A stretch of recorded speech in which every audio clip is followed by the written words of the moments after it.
Myra Brown is only 12 years old when her older cousin Jerry Lee shakes up her life. We were all mesmerized. You knew something great was coming out of this.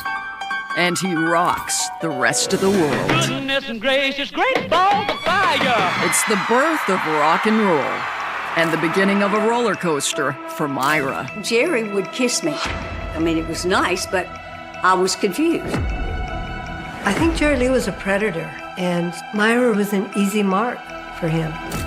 Jerry was so possessive of me, he did not want me to look another man in the eye. She had a terrible temper, and then you combine it with amphetamines and booze, it's like pouring lighter fuel on a fire. When the good times came back for Jerry's career, things went to hell quickly.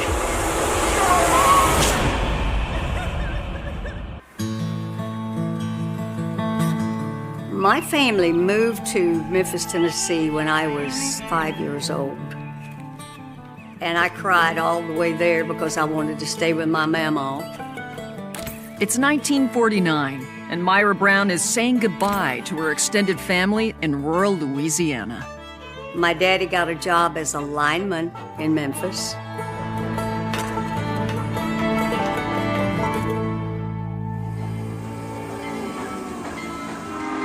Memphis, they say, is this sort of gateway into the Deep South. It really became this meeting point between white and black music, between country and early sort of rockabilly, hillbilly music, and African-American music, gospel, and R&B.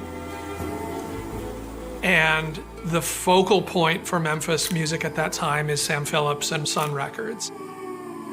Myra's dad, J.W., is a bass player, and he's quick to discover that Memphis is an epicenter for a new kind of music, rock and roll.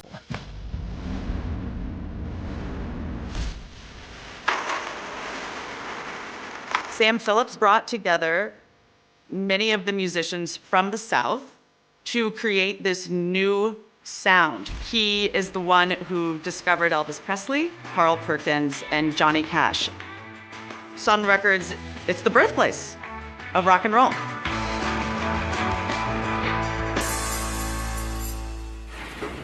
When J.W. suffers a serious electrical accident at work, he gets a large settlement.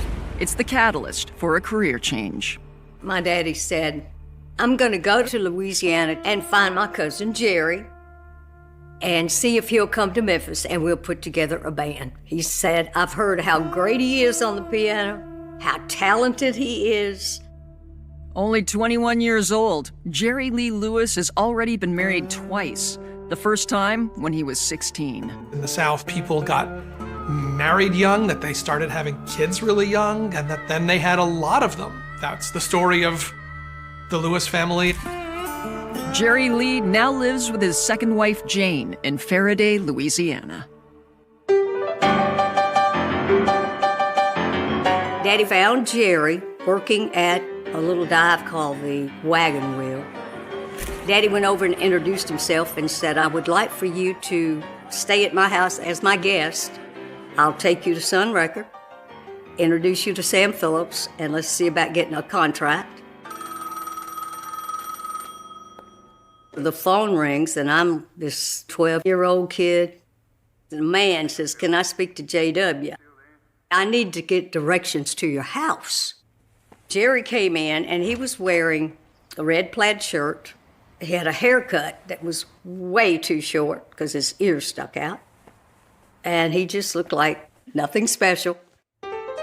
But then he started playing the piano and immediately got my attention. It was like we were all mesmerized because he was just so good on the piano. My opinion changed drastically of him. His haircut didn't matter anymore. I was 3 years old when he moved into our house. They practiced in the living room for a while, and his hands were so fast, it was just like they were in double motion. It was like he had four hands. It was just hard to believe that he could play it like that. And the man was a great musician. Then Daddy took Jerry to Sun Records and had him audition. And that's how it all began. His first record was End of the Road and Crazy Arms.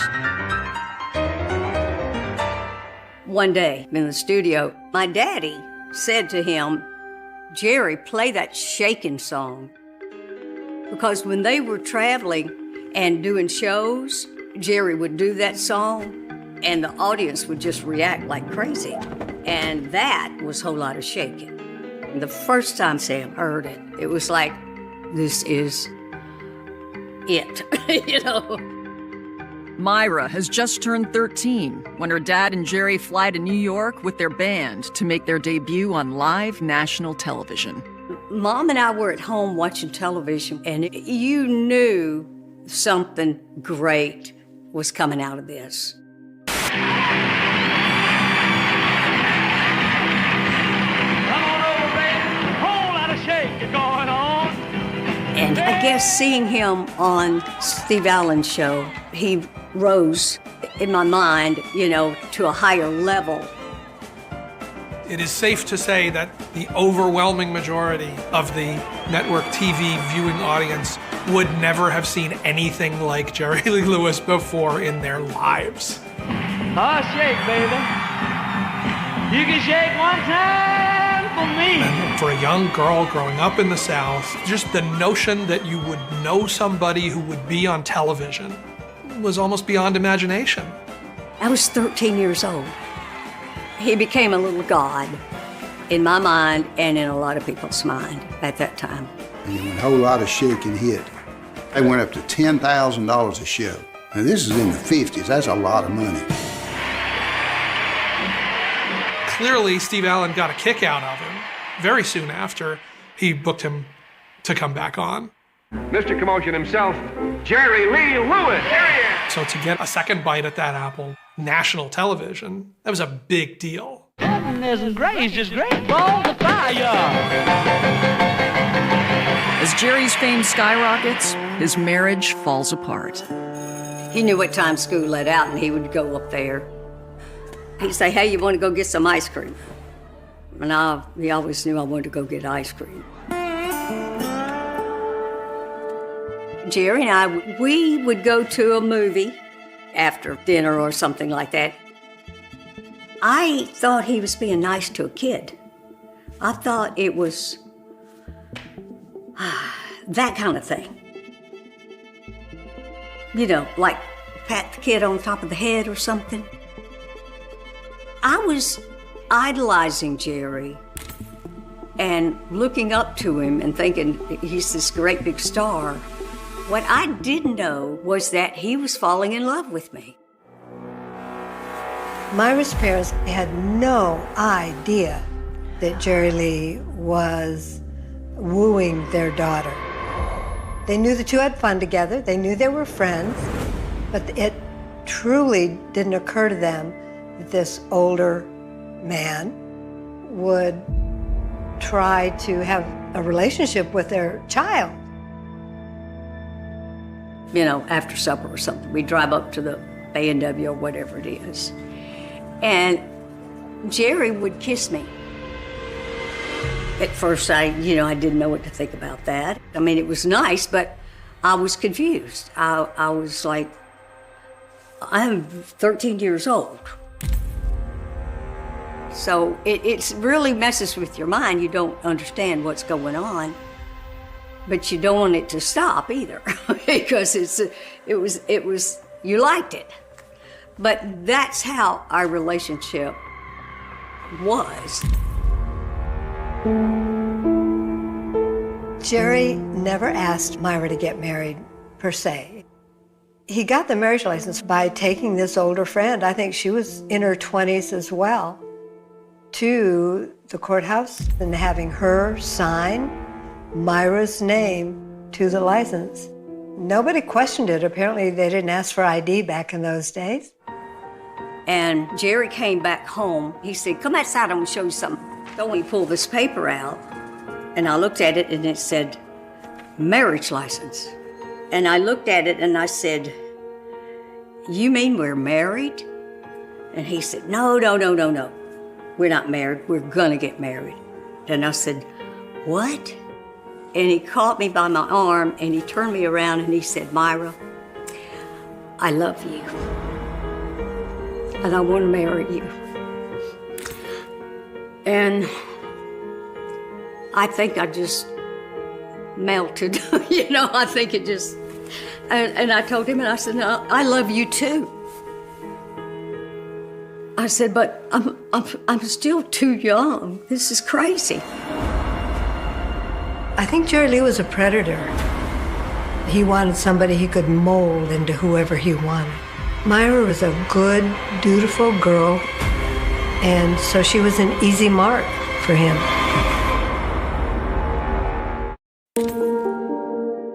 December 12th, 1957 marks a crazy new chapter in 13-year-old Myra Brown's life. We were having supper. Jerry said, Myra, you want to go to a movie? I said, yeah, sure. We got in the car, and Jerry headed toward Mississippi. And I'm going, is there a movie theater out this way? And he said, no, we're going to get married. He had found this pastor or whoever it was that was going to marry us. And I think I was in a coma. I think my eyes were like this. And I got out of the car. I had on the red dress that I wore to school that day. And we walked in this little chapel. I don't remember getting married, but I know it happened. And then these two little old ladies started throwing rice at us and all this kind of stuff. And I'm still like a deer caught in headlights. Now, we've gone down there and gotten married and turned around and came right back. And we were probably gone less than an hour.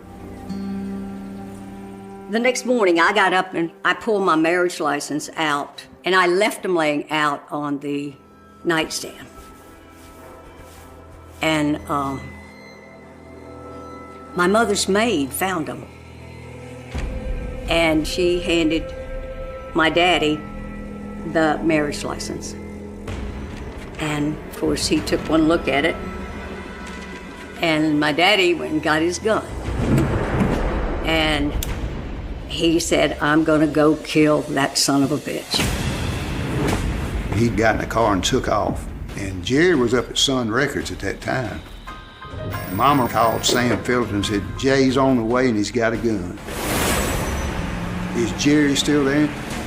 And Sam turned around and he looked at Jerry and he said, get in your car and get out of Memphis.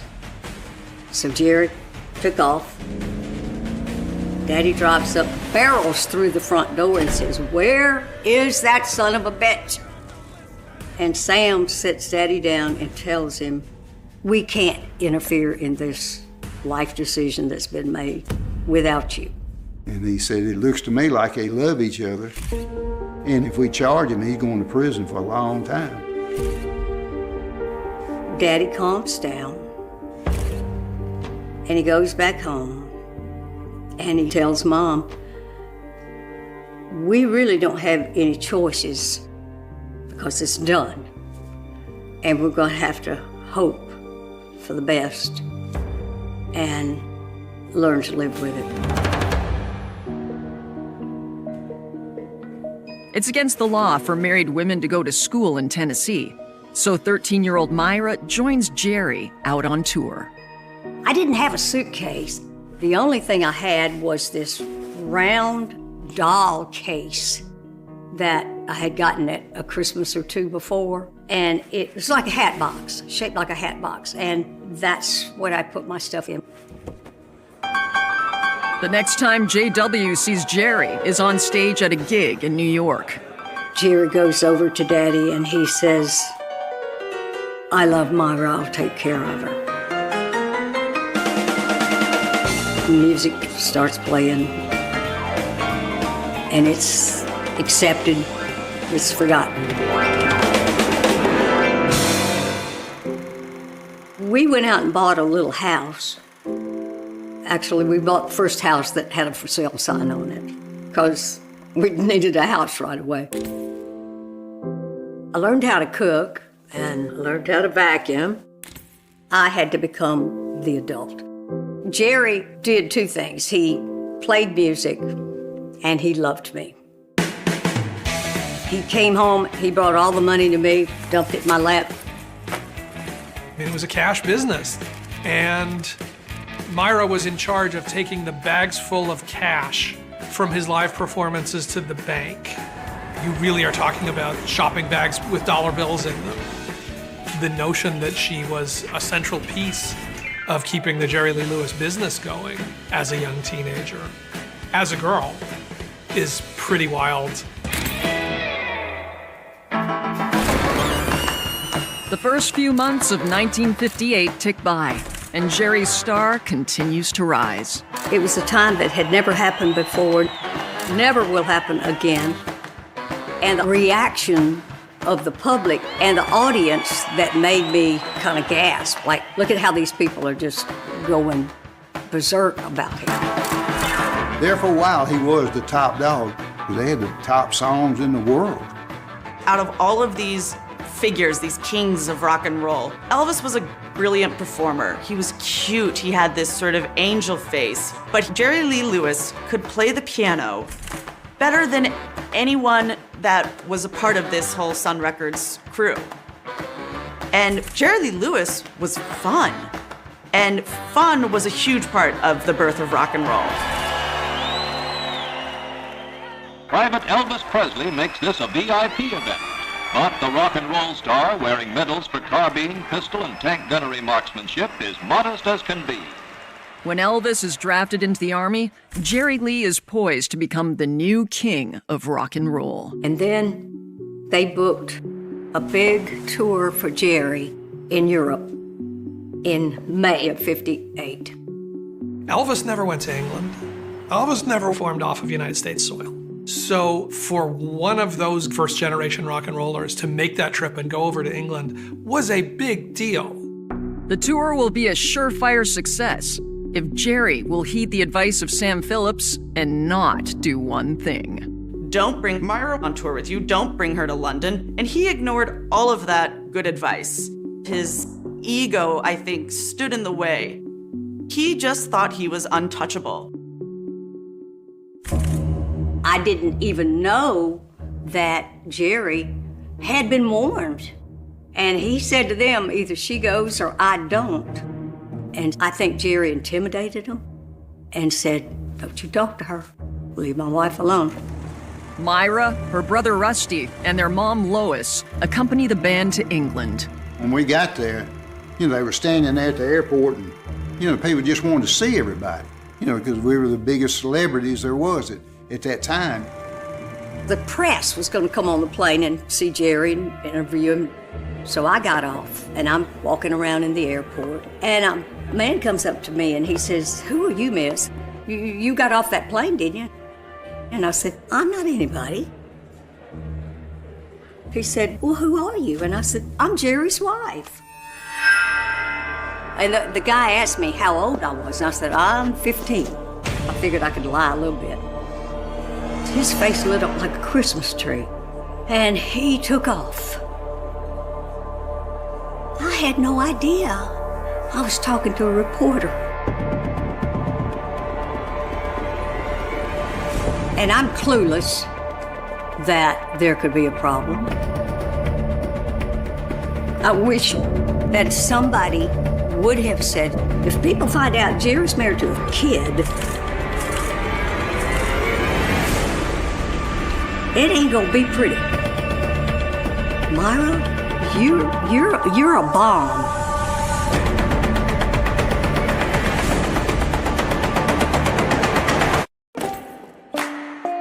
It's May 1958, and the news of 13-year-old Myra Lewis's marriage to Jerry Lee is about to erupt in the British press. Initially, Jerry's British fans give him a warm reception. They were at the airport. They were out in the streets. They were in the lobby. People loved Jerry so much, they were hanging out of the hotel windows all around our hotel. But the tone abruptly changes the following day. The reporter followed up, figured out Myra was 13, figured out she was his cousin, and that Jerry Lee Lewis wasn't actually even divorced from his second wife yet. This was a bombshell. The next morning, the news media said, Jerry Lee Lewis is here with his child bride, Myra. He's a pedophile, he's a bigamist, he's a liar and a fraud. There's a call to boycott the shows, and very quickly, Jerry Lee finds himself playing to half-empty theaters where people are heckling and booing him. And they went after Jerry Lee, they went after Myra. She was in the car with her mother and her little brother. The paparazzi surrounded the car and they were shaking it so violently, they thought the car was going to be turned over. And Scotland Yard came to the hotel and told us, we can't guarantee your safety. They end up coming back to America, where they hoped it would blow over, but nothing blew over. Why did you leave? Well, I don't answer those questions, sir. My manager might knock my head off or something. That one event turned our life upside down and changed the direction of everything. Nobody wanted to be a part of this. Were you there, Mrs. Lewis? I was there, but I wasn't at the show. Oh, you weren't at the show. Oh, did you notice anything like that sort of reception? No, it was a very good reception, I thought. He went from making thousands of dollars a night down to making a few $100s a night. I felt guilty because of it. I didn't make it happen, but I didn't stop it from happening. And I could have, because I was the one that let the cat out of the bag. After they came back and after his divorce was finalized, he remarried Myra so that there was no question that this was a marriage in good standing, but the damage was done. It destroyed a man's career, but it didn't destroy our marriage. If anything, it made it stronger because we were attacked. We don't care what the world says or does. We should love each other. Soon, Myra is overjoyed to learn that she's pregnant. I always loved children. What I had wanted all my life was a house, a home, and a baby.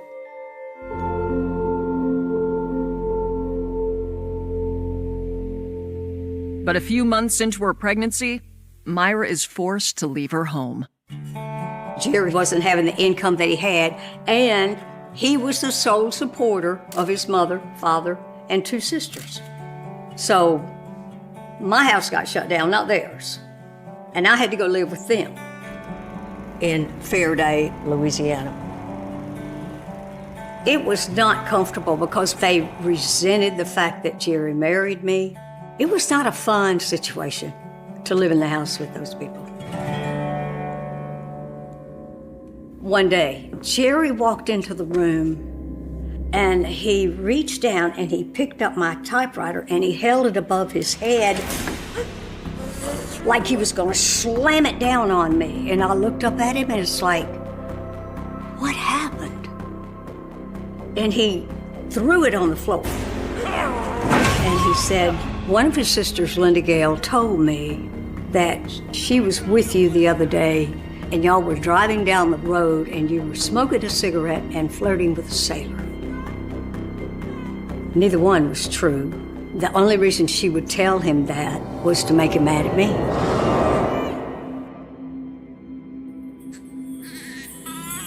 But all is forgiven when Myra gives birth to a baby boy on February 27th, 1959. Myra had Stevie when she was 14 years old, and she was thrilled. She knew she was pretty young to be having one, but still, it was what she always wanted. Oh, he was precious. He was a sweet baby. He was a smart baby. Jerry wanted to name him after Steve Allen for giving him his first break on nationwide television. Myra is over the moon when they move back to Memphis and her mom, dad, and brother get to meet her baby boy. It was great because it was like I had a little brother. you know, because I was with them all the time. And, you know, and she was a great mama.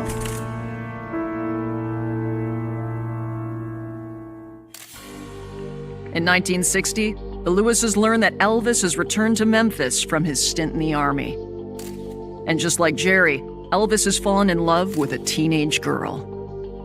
Elvis Presley was in love with Priscilla when he was 24 and she was 14. Luckily for him, he had Jerry Lee Lewis's example.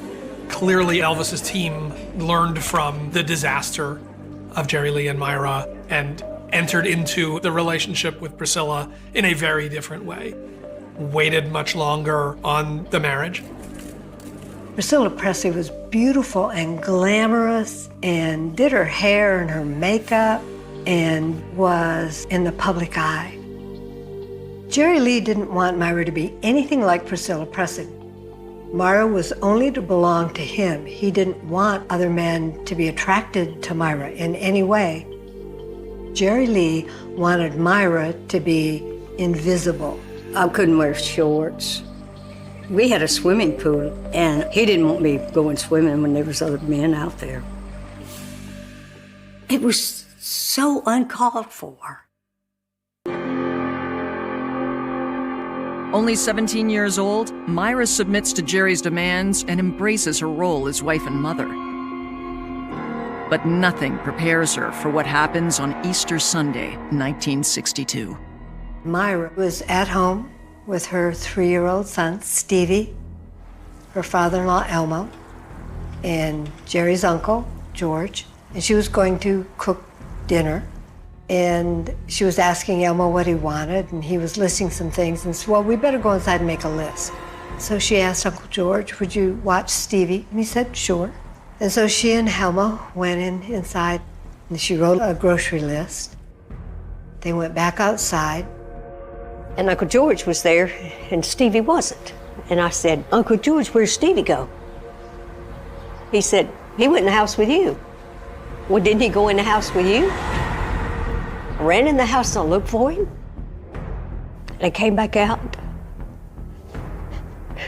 There was this, he'd been playing with a hose. And he'd been pulling it. And I followed the hose around the house.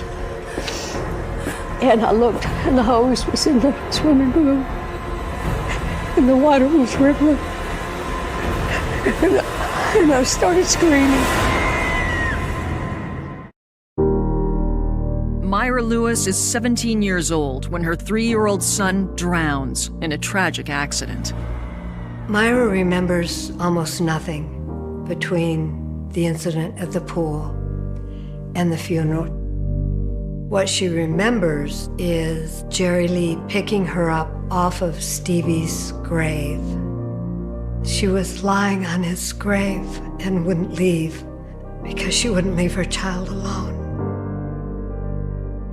I was so heartbroken over losing Stevie. I mean, it was the most God's awful thing could happen to any human on this earth. There were times when she didn't want to go on. She didn't know if she could live without her baby, without her child. And then she got pregnant again. And it was with the birth of Phoebe that she realized she had to stay alive. She just unbroke my heart. You know, she made me proud and happy to have a child again in my arms that I could hold and kiss, and gave me back something that I had lost. It was a welcoming, wonderful thing that happened. In 1964, the Beatles conquer America and transform the sound of rock and roll. By this time, unable to repeat his success on the charts, Jerry Lee has left Sun Records. At home, he becomes increasingly controlling. No matter what she did to try to please him, it was never enough. Nothing was ever good enough. It ripped my self-esteem away from me. One night, Jerry was coming home, but I didn't know he was coming home that night. He said, I'm hungry, you got to fix me something to eat. Okay. When a neighbor had made some spaghetti sauce for me, and I walked by him and he said, this don't taste like your spaghetti. And I said, Bonnie made it and gave it to me. And he said, what? And he picked his tray up and threw it at me. Jerry's bad behavior continues, even when he starts making a comeback in a new genre in the 1960s. We're gonna play this old piano after I'm not here. He never returns as a rock and roll star, but eventually moves into a much more straight-ahead country style. When country music kind of became outlaw country and was more sort of open to rebellious figures, they welcomed Jerry Lee Lewis. I started playing with him a lot and then went full time with him later on, after I got out of high school.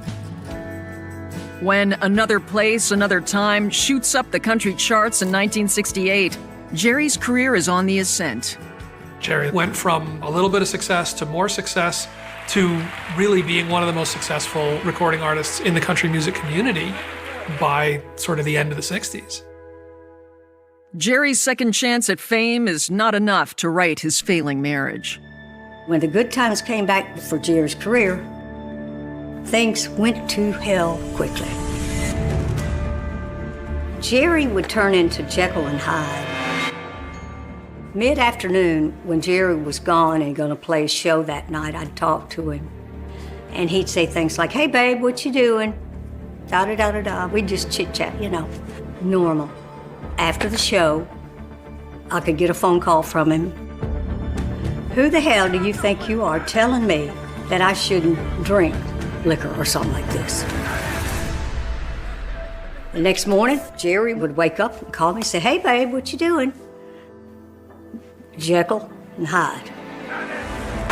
Jerry Lee, while he was on the road, began taking drugs, and Myra noticed a drastic difference in him. He would just be totally out of control, accusing her of cheating on him while he was out of town, which was totally not Myra. He had no evidence whatsoever. He was just high on drugs. I would imagine Myra feeling completely overwhelmed and confused. These were prescription pills, they were sort of like performance enhancers. They were marketed from doctors. There wasn't the knowledge that we have today.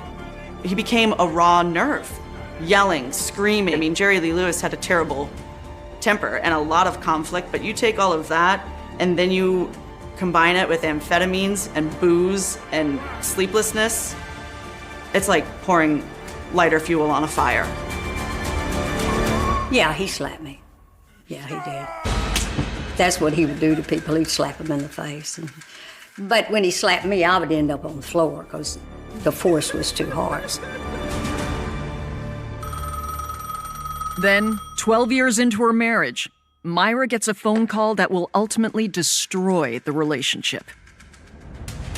Jerry Lee has been living a double life. I just fell apart. I couldn't take another day of it.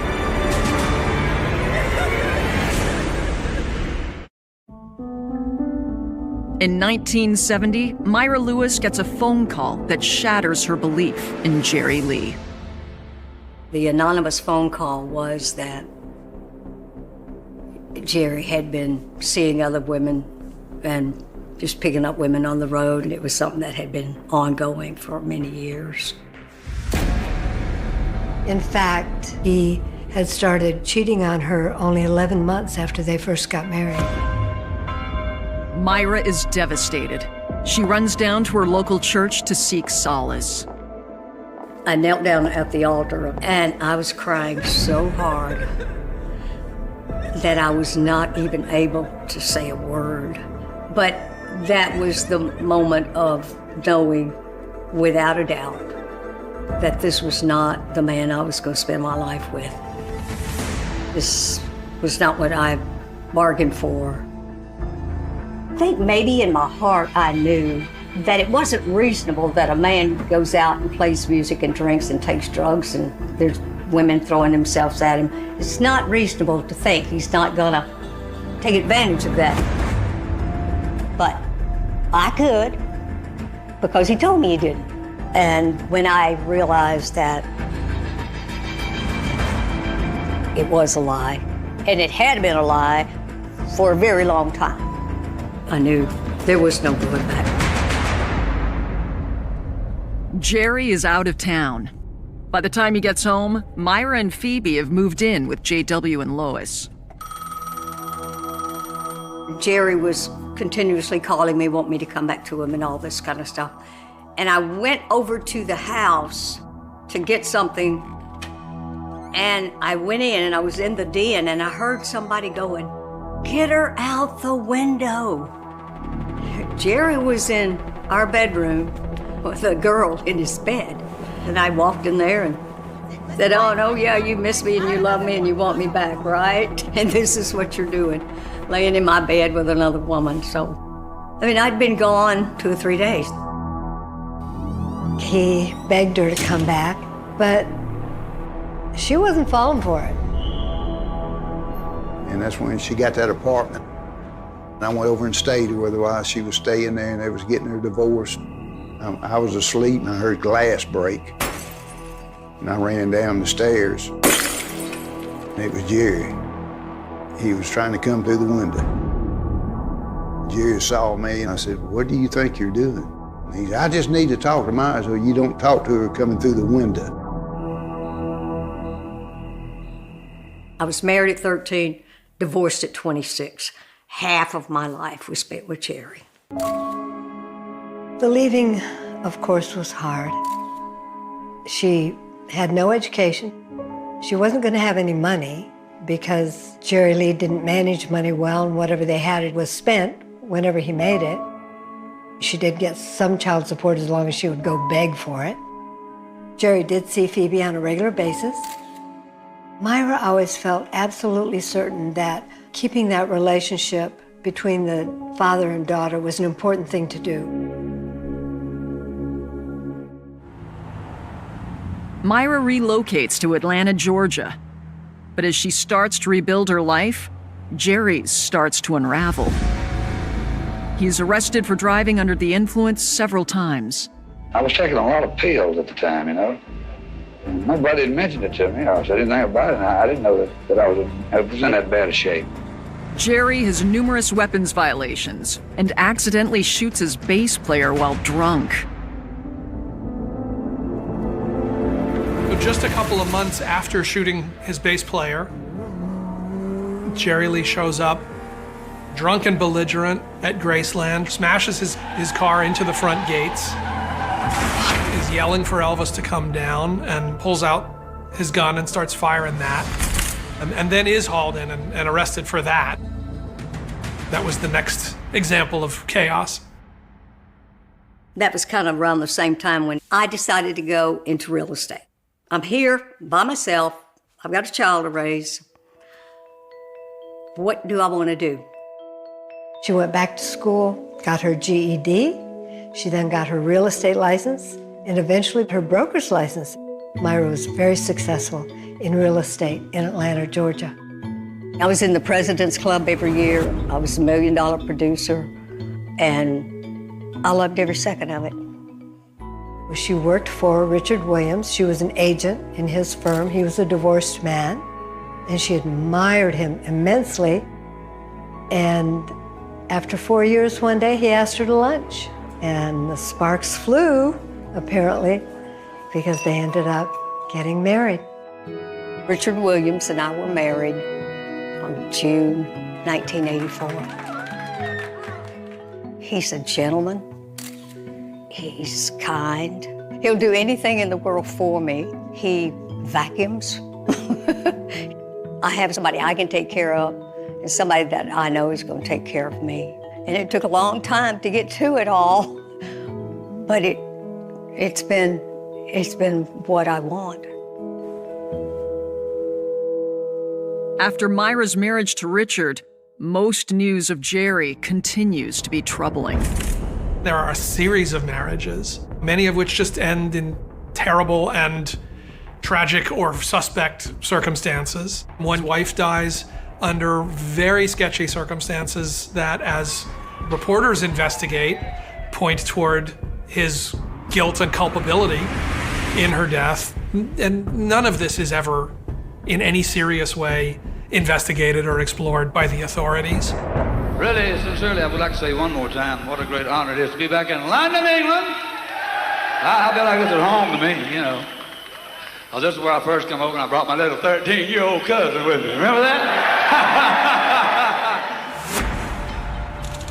He was widely celebrated. He was inducted in the Rock and Roll Hall of Fame in the first class.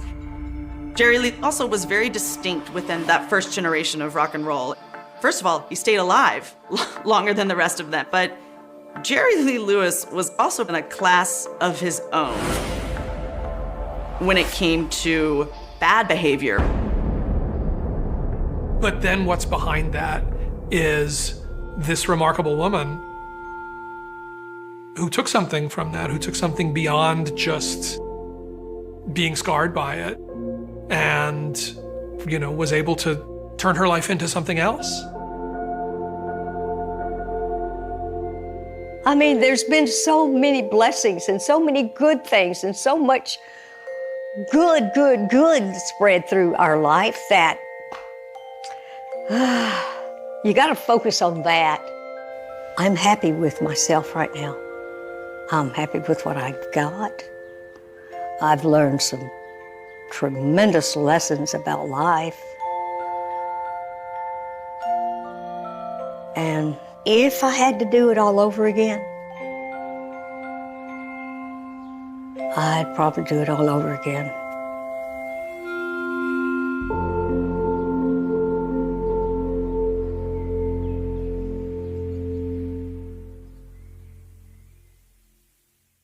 It begins with a sound almost no one remembers clearly anymore, a sharp metallic snap cutting through the thick Texas night, a sound that could have been a door slamming, or a gun cocking, or nothing at all, depending on who you ask now.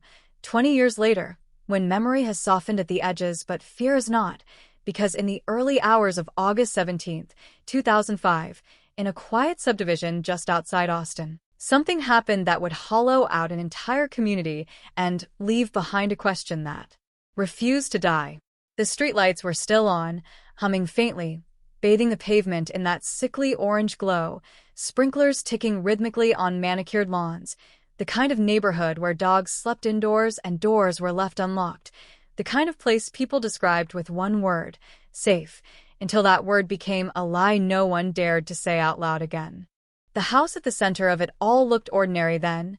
Beige siding, white trim, a porch light left on out of habit, a single car in the driveway, nothing to suggest that by sunrise it would be crawling with police tape and unmarked cruisers, nothing to hint that reporters would soon be mispronouncing the street name on live television, their voices tight with excitement, already reaching for phrases like cold case in making, already sensing the chill. Inside lived Sarah Mitchell, 34 years old, elementary school teacher, recently divorced, the kind of woman neighbors described with easy adjectives, kind, quiet, dependable, the woman who collected mail for you when you were out of town, who waved every morning at exactly 7:12 as she pulled out of the driveway, who baked too much banana bread and gave the extra away. Sarah Mitchell was last seen alive the evening before, Tuesday night, carrying grocery bags from her car, chatting briefly with someone across the street, a conversation so unremarkable no one bothered to remember the words. By the time the sun rose, Sarah was gone. There were no signs of forced entry, no shattered glass, no splintered doorframe, just an empty house humming softly with electricity, the television still plugged in, the air conditioner fighting the August heat. Her purse sat on the kitchen counter, keys inside. Her cell phone lay face down near the couch, battery dead. In the bedroom, the bed was neatly made, as if she had never intended to sleep there at all. Police would later say the scene felt staged, too clean, too quiet, like someone had pressed pause in the middle of an ordinary life. The only thing out of place was absence itself, heavy and immediate, the kind that makes your stomach drop before your brain catches up. Within hours, the story spread, first by whispers over backyard fences, then by frantic phone calls, then by the low, relentless churn of the local news cycle. Missing woman. Suburban neighborhood. No obvious suspects. Reporters stood at the edge of the street, microphones angled just so, repeating the same details over and over, hoping repetition would turn confusion into clarity. It didn't. Instead, it turned fear into something communal. Parents walked their kids to school. Porch lights stayed on all night. Doors that had never known a deadbolt were locked, then checked again.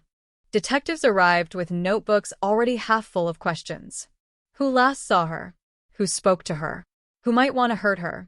The answers were thin. Sarah had no known enemies, no recent threats, no history of violence in her past. Her divorce had been amicable, her ex-husband cooperative, his alibi solid. Friends described her as cautious, routine-driven, not the type to vanish on impulse.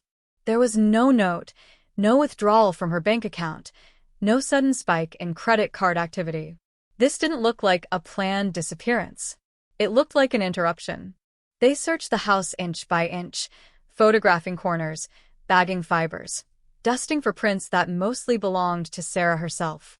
Outside, they canvassed the neighborhood, knocking on doors, flashing badges, asking the same questions again and again, hoping someone had noticed something strange, a car idling too long, a raised voice, a shadow moving where it shouldn't have been. Most people shook their heads. It was a quiet night, they said. Nothing unusual. Just another Tuesday. A few mentioned seeing Sarah outside around 9 p.m., carrying groceries, talking briefly with a man nearby. When pressed, they hesitated. The details blurred. Was he tall? Maybe average. Dark hair. Or light. A neighbor. Probably a neighbor. The description collapsed in on itself, vague and useless. The police dogs picked up a scent at the front door and lost it near the sidewalk. Search teams fanned out anyway, combing nearby fields, drainage ditches, wooded patches along the highway. Helicopters thudded overhead, the sound a constant reminder that something was wrong. Hours turned into days. Days into a week. Sarah's face appeared on flyers taped to telephone poles, on television screens, on the front page of the local paper, her smile frozen in time, eyes bright, unaware of the word that would soon follow her name everywhere she went. Cold case. Not yet, but soon. As the initial shock wore off, frustration crept in. Tips flooded the hotline, most of them dead ends. A reported sighting at a gas station that turned out to be someone else. A white van spotted speeding away that belonged to a delivery company. Every possibility raised hope, then crushed it. Detectives worked late into the night, chasing threads that unraveled in their hands. The absence of evidence became evidence of something else, something darker, more deliberate. Whoever took Sarah knew her routine. Whoever took her didn't panic. They left no mess, no obvious trail, just silence. The community watched closely, scrutinizing every update, every carefully chosen word from law enforcement. When police announced there was no sign of a break-in, people began to whisper about trust, about how danger doesn't always kick down the door, how sometimes it's invited in. That idea lodged itself deep, poisoning the easy familiarity that had once defined the street. Neighbors who had borrowed lawnmowers and shared beers now looked at each other a little longer, a little harder, searching for cracks they might have missed. Everyone replayed that last ordinary evening in their mind, wondering what they had overlooked, what they had dismissed as harmless. Then there was the neighbor. His name surfaced quietly at first, not in press releases, not in official statements, but in murmured conversations, in the subtle shift of tone when people recounted that final sighting. He lived just a few houses down, had for years. He was the one Sarah had been seen talking to, the one people trusted enough not to remember clearly. He helped with yard work. He watched pets when families traveled. He had keys to more than one house on the block, handed over willingly, without suspicion. When detectives knocked on his door, he answered calmly, surprised but cooperative, offering up his version of events with steady eyes and an easy manner. Yes, he'd spoken to Sarah. Just small talk. Yes, he'd been home that night. Alone. Nothing unusual. At the time, it didn't raise alarms. It didn't need to. The investigation was still wide open, still chasing possibilities that stretched far beyond the cul-de-sac. Stranger abduction. Crime of opportunity. A drifter passing through. The idea that the danger might be familiar was too close, too unsettling to grasp so early. So the case moved forward, methodical, procedural, every step documented, every lead logged, even as the days bled into weeks and the headlines shifted from breaking news to lingering mystery. By the end of the month, the search was scaled back. The helicopter stopped. The dogs were gone. The street returned to something resembling normal, but the silence had changed. It pressed in, heavy with unanswered questions. Sarah Mitchell's name no longer led the broadcast. It closed it, tagged with a phrase that felt like a verdict. Still missing. No suspects. Investigation ongoing. What no one said out loud then, what no one wanted to believe, was that the case was already cooling, that each passing hour without answers was another degree lost, another chance slipping away. The evidence was thin. The memories were fading. The neighborhood was learning how to live with a hole in the middle of it. And somewhere, hidden beneath routine and familiarity, the truth waited, patient, buried under years of trust, ready to turn a cold case into something far more disturbing when it finally surfaced. The days after the search officially slowed felt heavier than the days of chaos that came before, because chaos at least carried momentum, while this new phase was defined by waiting, and waiting has a way of amplifying every fear it touches. Detectives returned to the Mitchell house again and again, not because they expected something new to appear, but because experience told them that silence often hides patterns missed the first time. They rewalked the rooms, tracing Sarah's last known movements like a ritual, pausing in the kitchen where the grocery bags had been left half unpacked, frozen vegetables still in the freezer, milk souring in the fridge, evidence of a routine interrupted mid-breath. On the counter, they noticed a faint smudge near the purse, too indistinct to classify, wiped clean long ago by anxious hands before anyone realized what mattered. Every object seemed to ask the same question: why here? Why now? And how could someone disappear so completely from a place so ordinary? Interviews continued, slower now, more deliberate. Friends were called back in, then coworkers, then distant acquaintances who hadn't made the first cut. The questions shifted subtly, no longer focused on the night she vanished, but on the weeks before, searching for stress fractures in what had looked like a stable life. Had Sarah seemed afraid? Had she mentioned anyone making her uncomfortable? Had she changed her routine? The answers were frustratingly consistent. She was fine. She was happy. She was planning for the new school year, excited about rearranging her classroom, talking about repainting the guest room now that it was finally just hers. If there were warning signs, they were either too small to notice or too well hidden to find. Phone records were pulled, bank statements scrutinized, emails combed through line by line. There was nothing dramatic, no secret lover, no sudden debt, no desperate messages sent in the middle of the night. The last outgoing call from her cell phone was to her sister earlier that evening, a casual conversation about grocery prices and weekend plans. The last incoming call came later, just after 9, from a number that didn't immediately register as important. It belonged to someone local, someone already known to police, someone whose name sat quietly in the margins of the case file, waiting. Detectives noted it, logged it, but didn't elevate it yet. Calls happen. Neighbors call neighbors. In a community like this, that alone wasn't enough to ignite suspicion. Still, they asked about it during follow-up interviews, watching carefully as answers were given. Yes, he said, he'd called her. He needed to ask about a package mistakenly delivered to her house earlier that week. Yes, they talked briefly outside. No, nothing seemed off. His tone was calm, almost reassuring, the tone of someone accustomed to being trusted. It fit so neatly into the existing narrative that it slid by without resistance. As weeks turned into months, the case shifted from urgent to unresolved, from constant updates to periodic reminders that Sarah Mitchell was still missing. Billboards went up along the highway, her smiling face staring down at passing traffic, a phone number printed beneath it in bold black letters.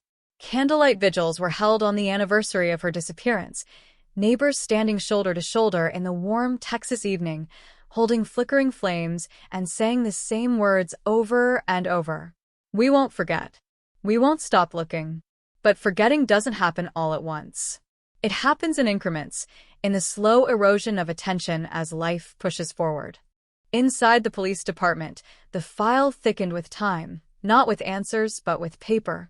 Tips were reviewed and dismissed. Leads were reopened and closed again. New detectives cycled onto the case, reading through reports written by hands that had since moved on or retired, trying to inhabit the mindset of an investigation that had lost its urgency. They saw the same patterns, the same gaps, the same unanswered questions. No body. No crime scene in the traditional sense. No clear motive. Without those anchors, the case drifted. And yet, certain details refused to settle. The lack of forced entry. The phone call. The brief conversation witnessed by neighbors. The way the house felt paused rather than ransacked. These elements clustered together in the minds of those who knew how to read between lines, forming a shape that was hard to define but impossible to ignore. It suggested consent, or at least familiarity. It suggested that Sarah had opened her door willingly, that she hadn't sensed immediate danger. That realization narrowed the field dramatically, focusing attention inward, toward the very community that had been shattered by her absence. Years passed. New families moved into the neighborhood, unaware of the story beneath the sidewalks they walked every morning. The house was eventually sold, renovated, repainted, its past buried under fresh drywall and new memories. Only longtime residents remembered the way it used to look on that August morning, surrounded by tape and flashing lights, a symbol of safety abruptly revoked. They carried that memory quietly, mentioning it only when prompted, when another true crime story surfaced on the news and reminded them that it could happen anywhere, even here. Then, almost a decade later, something shifted.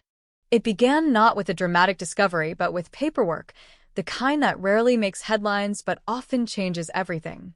Advances in forensic technology had transformed what was possible, turning fragments once considered useless into potential gold mines. Cold cases across the state were being reviewed systematically, prioritized based on solvability, the likelihood that new methods might yield new results. Sarah Mitchell's file landed on a desk once more, flagged not because it had gone anywhere, but because it hadn't. A new lead detective took it home one night, reading through it in silence, page by page, letting the story unfold without interruption. He noticed the same things others had noticed, but he also noticed the tone, the assumptions baked into early decisions, the way certain avenues had been quietly deprioritized because they were uncomfortable rather than implausible. He circled names, dates, interactions, building a mental map that placed familiarity at the center instead of the edges.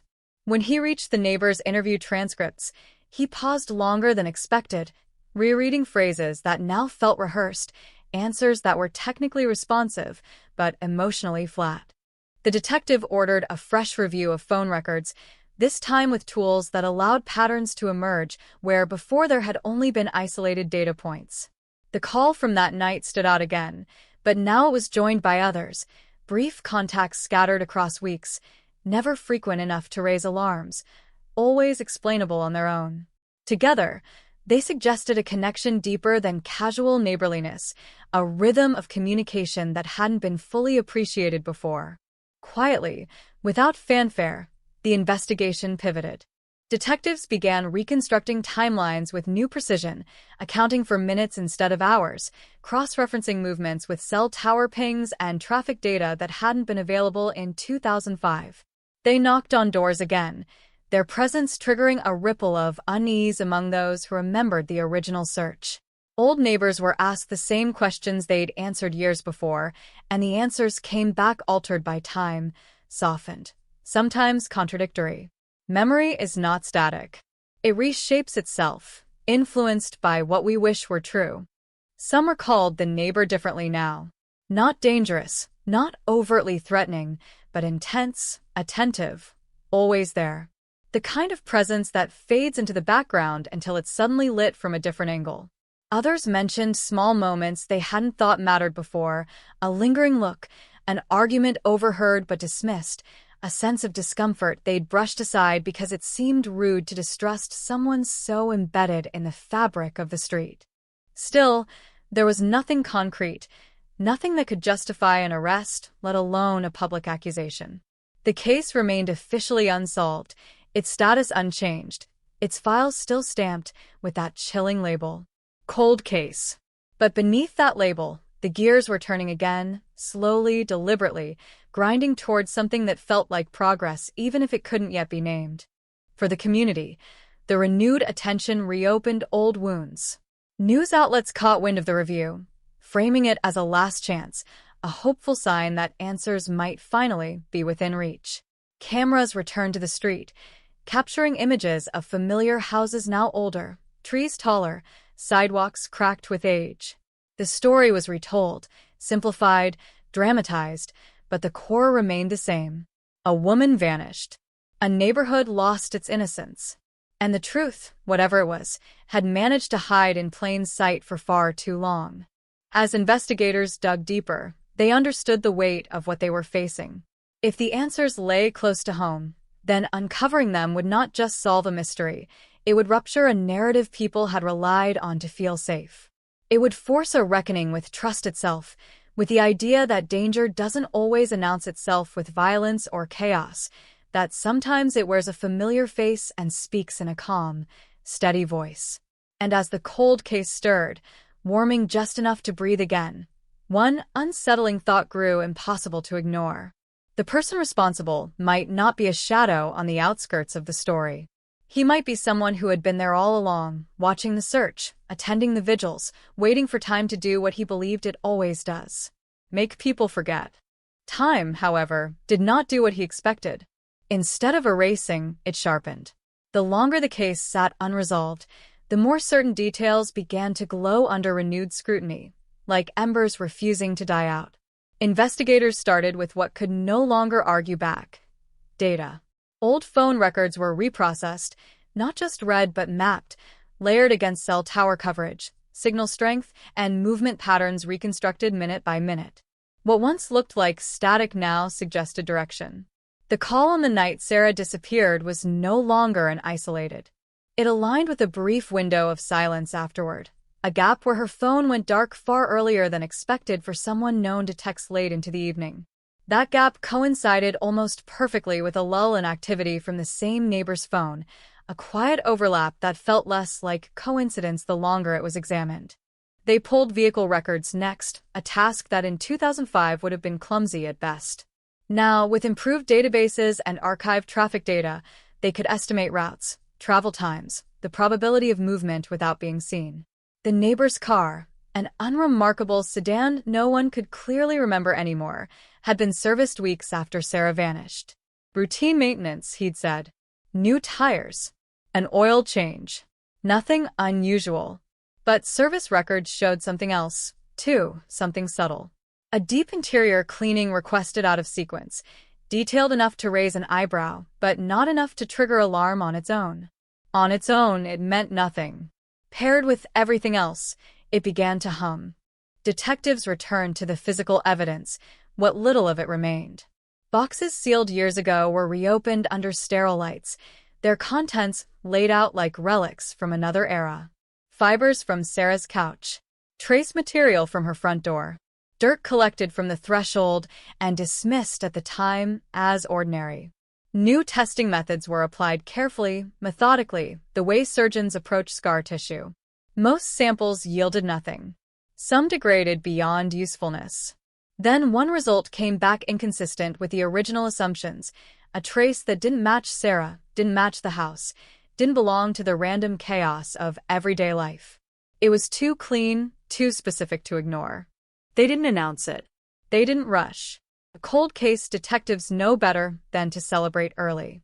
Instead, they built quietly, layering inference on top of fact, never letting a single piece carry too much weight.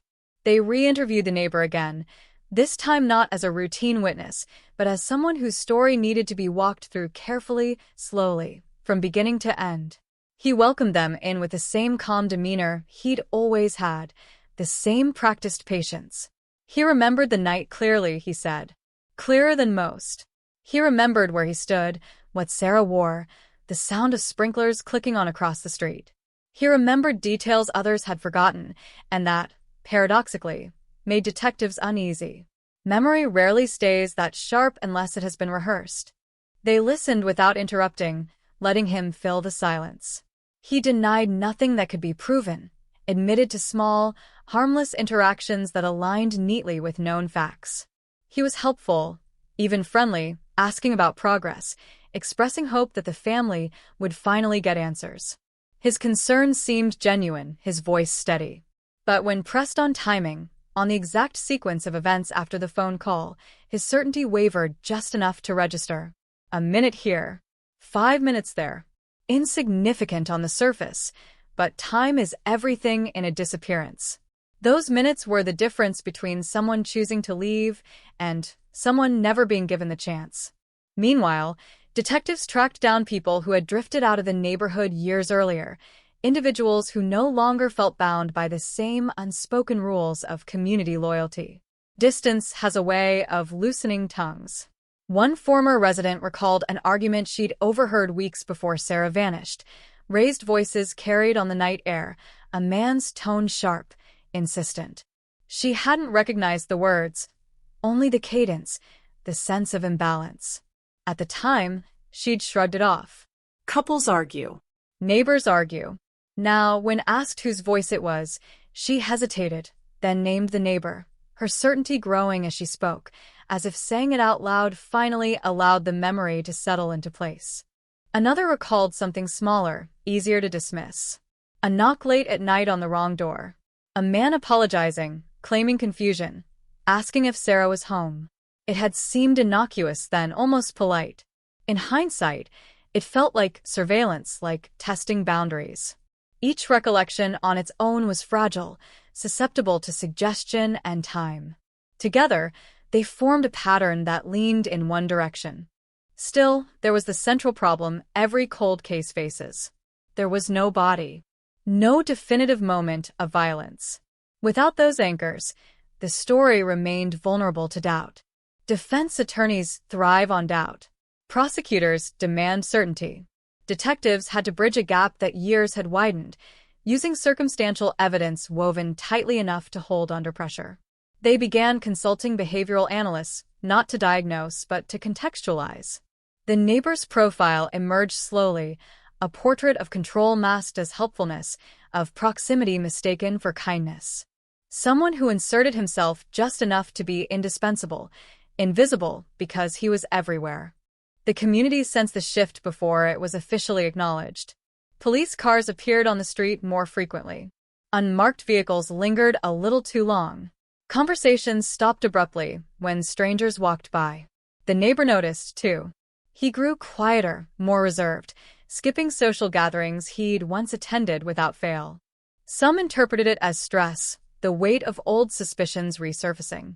Others felt a prickle of something colder, an instinctive retreat when the walls began to close in. Behind closed doors, investigators debated timing. Move too fast, and the case could collapse under its own weight. Move too slowly, and evidence could slip away again. They monitored the neighbor's activities discreetly, noting changes, inconsistencies, moments where his routine shifted without clear reason. They checked storage units, financial records, travel history, anything that might point to a place, a moment, a mistake. For weeks, nothing broke. Then, unexpectedly, something did. A box surfaced during a routine audit of evidence storage, mislabeled years earlier, its contents never fully examined. Inside were items collected from a nearby drainage area during the original search, dismissed at the time as unrelated debris. Among them was a piece of fabric, weathered but intact, caught on rusted metal. New testing linked it not just to Sarah, but to a garment she'd been seen wearing the night she disappeared. The discovery sent a jolt through the investigation, the kind that makes seasoned detectives sit back in their chairs and stare at the wall, recalibrating everything they thought they knew. The location of the find mattered as much as the fabric itself. It wasn't random. It lay along a route easily accessible from the neighborhood, close enough to suggest familiarity, far enough to avoid casual discovery. It pointed outward, away from the safe, manicured streets, toward a place where mistakes could be hidden and time could do its work. It didn't answer every question, but it answered one crucial one. Sarah had not simply vanished. Something had been done to her. With that realization came urgency, sharp and unforgiving. The cold case was no longer just a puzzle. It was a ticking clock, and somewhere within its slow, deliberate rhythm was a person who had believed, for nearly 20 years, that he had gotten away with it. With the fabric came a shift in gravity. The investigation, once cautious and speculative, began to pull inward with unmistakable force, as if all roads were finally bending toward the same center.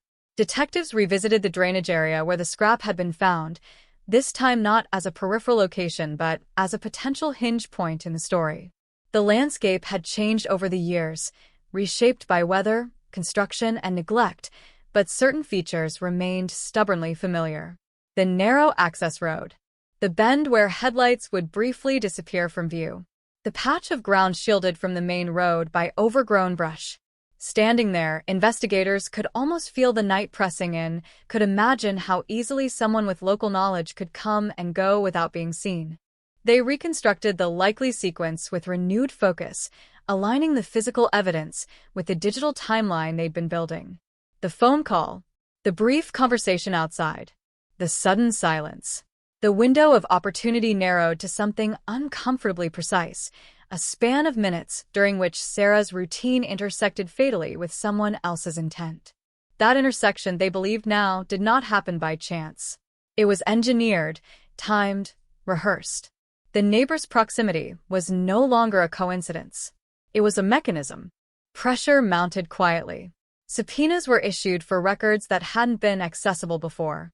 Storage facilities were searched, not with the hope of dramatic discovery, but with the patience of those who know that people rarely get everything right. They found nothing overt, nothing that screamed confession. What they found instead were absences, gaps in receipts, missing documentation for certain periods. A rental locker opened and closed years ago, its contents long gone, its purpose unexplained. Each gap was another small weight added to the scale. The neighbor was brought in again, this time to a room without windows, the air stale with the residue of countless other interrogations. He sat with his hands folded, posture composed, eyes alert. The tone remained conversational at first, detectives revisiting old ground, letting him talk, watching for fatigue.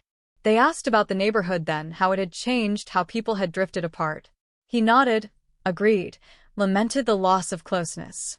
When the conversation circled back to Sarah, his expression tightened almost imperceptibly, a flicker of something passing through his eyes before the mask returned.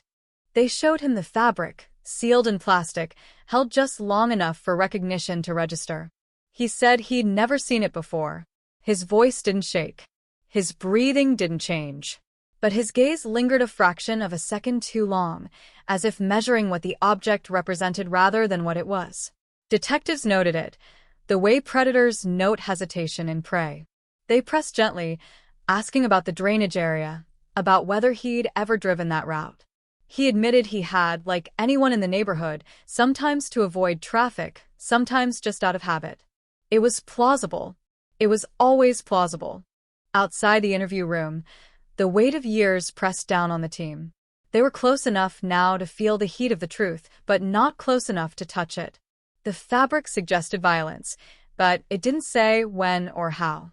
It didn't place the neighbor's hands on Sarah. It hinted, accused, but did not convict.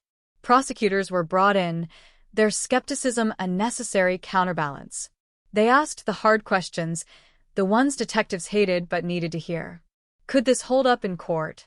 Could a jury be convinced after so long? Were they building a case or a narrative? To strengthen the foundation, investigators turned back to behavior, to the way people act before and after a crime, especially when the crime remains undiscovered. They mapped the neighbor's life in the months following Sarah's disappearance, looking for deviations. He had taken an unplanned trip shortly afterward, a long weekend away that he described at the time as a mental health break. Records showed he'd driven hundreds of miles, stayed in cheap motels, paid in cash. No obvious destination. No clear purpose. It could be nothing. It could be everything. They also noted his involvement in the search efforts. He'd been present at vigils, volunteered to help distribute flyers, spoken to reporters with concern etched across his face. This, too, could be interpreted in multiple ways. Community solidarity. Or performance. The line between the two is thin, and it blurs further when viewed through the lens of guilt. Behavioral analysts weighed in cautiously, warning against overinterpretation while acknowledging patterns consistent with offenders who insert themselves into investigations to monitor risk and control narrative. As whispers intensified, the community fractured along familiar fault lines. Some refused to believe the neighbor could be capable of such a thing, citing years of kindness, of shared holidays and favors exchanged. Others felt a grim validation, a sense that the unease they'd buried for years was finally being acknowledged.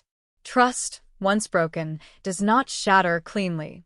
It splinters, cutting in unpredictable directions. The neighbor sensed the change. He consulted an attorney, a move that was his right but also a signal, one that detectives read carefully. Communication became formal, controlled. He stopped answering questions casually, stopped volunteering information. The easy access investigators had once enjoyed was gone, replaced by careful distance. That distance spoke volumes. People with nothing to hide often keep talking. Those who feel the walls closing and grow quiet. Still, silence is not proof. The case hovered on the edge, suspended between suspicion and certainty. Detectives needed one more anchor, something tangible enough to lock the narrative into place.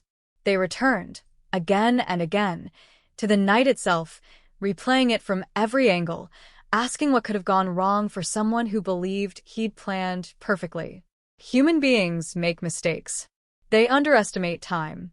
They overestimate their own control. Somewhere, they reasoned, a trace of that miscalculation remained.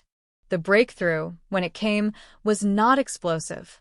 It arrived in the form of a lab report, unassuming, its language clinical, its implications profound. Additional testing on the fabric revealed more than they'd hoped for. Microscopic traces transferred through contact, preserved by chance and neglect. The profile wasn't complete, not enough for an immediate match. But it was enough to narrow the field, enough to say with increasing confidence that Sarah had been in close contact with someone other than herself in that place, at that time. They requested a sample from the neighbor, framed as routine, framed as elimination. His attorney delayed, negotiated, eventually agreed under specific conditions. When the results came back, the room went quiet. The partial profile aligned. Not perfectly, but enough to matter. Enough to turn a theory into something dangerously close to fact. For the first time since 2005, the case exhaled. The cold had begun to thaw, and with it came a realization that unsettled even those who had chased it for years. If the neighbor was responsible, then the crime had unfolded not in some shadowy corner of the city, but within the fragile boundaries of everyday life, carried out by someone who knew exactly how much trust he had been given and how to use it. The alignment of the profile didn't end the waiting, it intensified it, sharpening every moment into something brittle and exposed. Detectives knew they were walking a narrow ridge now, one misstep away from losing everything they had rebuilt from fragments and time.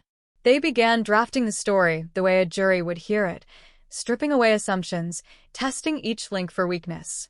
The narrative had to be airtight, not dramatic, not speculative, just inevitable. And inevitability, after nearly 2 decades, is a difficult thing to prove. They returned to the neighbor's routine with renewed urgency, not just mapping where he had been, but how he moved through the world after Sarah vanished. Co-workers were interviewed quietly, conversations held in neutral rooms, questions framed as general background rather than accusation. Patterns emerged slowly. A tendency toward control masked as reliability. A habit of positioning himself as the problem solver, the one people leaned on when things went wrong. Several mentioned his fixation on order, on routines being followed precisely, and irritation when plans shifted unexpectedly. Alone, these traits meant nothing. Together, they sketched a personality that struggled when control slipped away. Investigators compared this with Sarah's final months, searching for points of friction. Her divorce had changed her schedule, altered the rhythms the neighborhood had grown used to.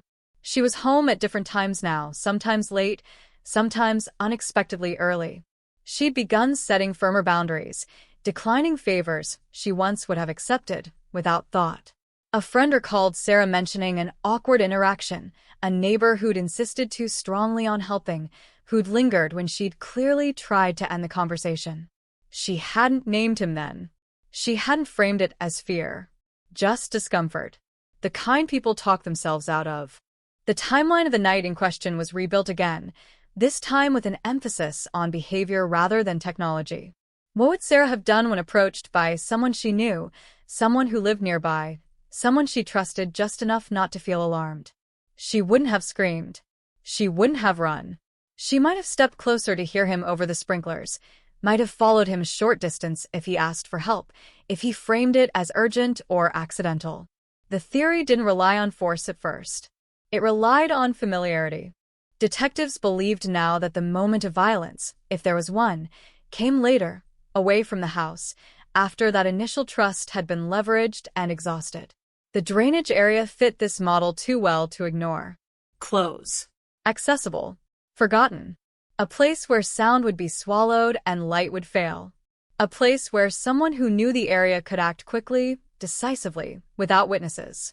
It was a theory that made sense of the evidence, and that, paradoxically, made it more frightening. As pressure increased, the neighbor's behavior shifted in subtle but telling ways. He sold his house, citing downsizing, and moved to a quieter part of the state. He cut ties with former neighbors, stopped returning calls, retreated into a smaller, more controlled life. To prosecutors, this raised red flags. To a defense attorney, it would be explained as fatigue, as a desire to escape the shadow of suspicion. Both interpretations could coexist, and that ambiguity haunted the case. Investigators followed him anyway, not physically, but administratively, tracking his moves through records and requests. They requested permission to search the old property again, focusing on areas previously overlooked. Beneath a shed that had been added years after Sarah's disappearance, they found disturbed soil, evidence of digging long ago, later compacted by time and weather. Excavation yielded nothing definitive, but the disturbance itself added another question mark, another reason to keep digging. Meanwhile, Sarah's family remained caught in a limbo that had stretched far beyond what anyone should endure.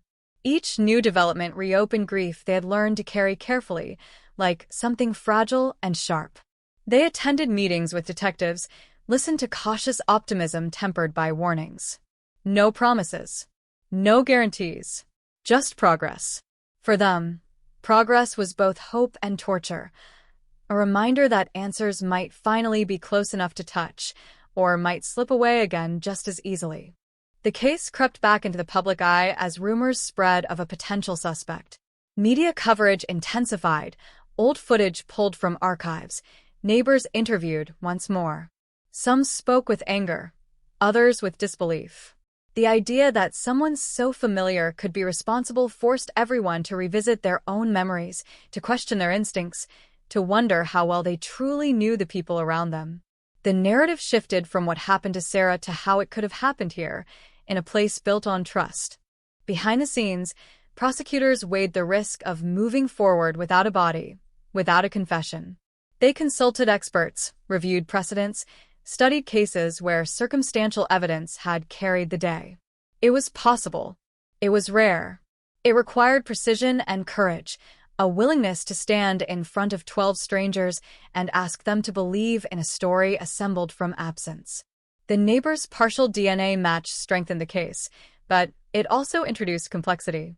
Defense would argue contamination, coincidence, degradation over time. Every argument had to be anticipated, dismantled before it was ever spoken aloud.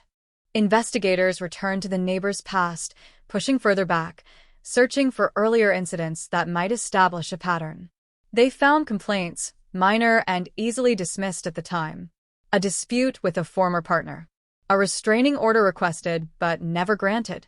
Reports of stalking behavior that lacked the evidence needed to move forward.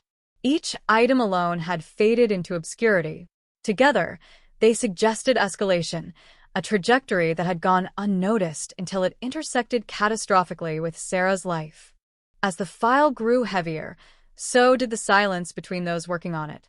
They understood what was at stake now, not just for Sarah, but for the integrity of the system tasked with speaking for her when she could not. They moved deliberately, aware that the final steps would define not only the case, but their own careers. The question was no longer whether they believed the neighbor was responsible. It was whether they could prove it beyond doubt, and whether the truth, once exposed, would finally be enough to break the spell that had kept this cold case in the shadows for so long. And through it all, one thought pressed in relentlessly, an echo from the night it began. Sarah had trusted someone she knew, and that trust, once weaponized, had carried consequences that rippled outward for years, shaping lives, warping memories, and leaving behind a silence that no amount of time had been able to erase. By the time the decision was made to move forward, the case no longer felt like an investigation so much as a reckoning delayed.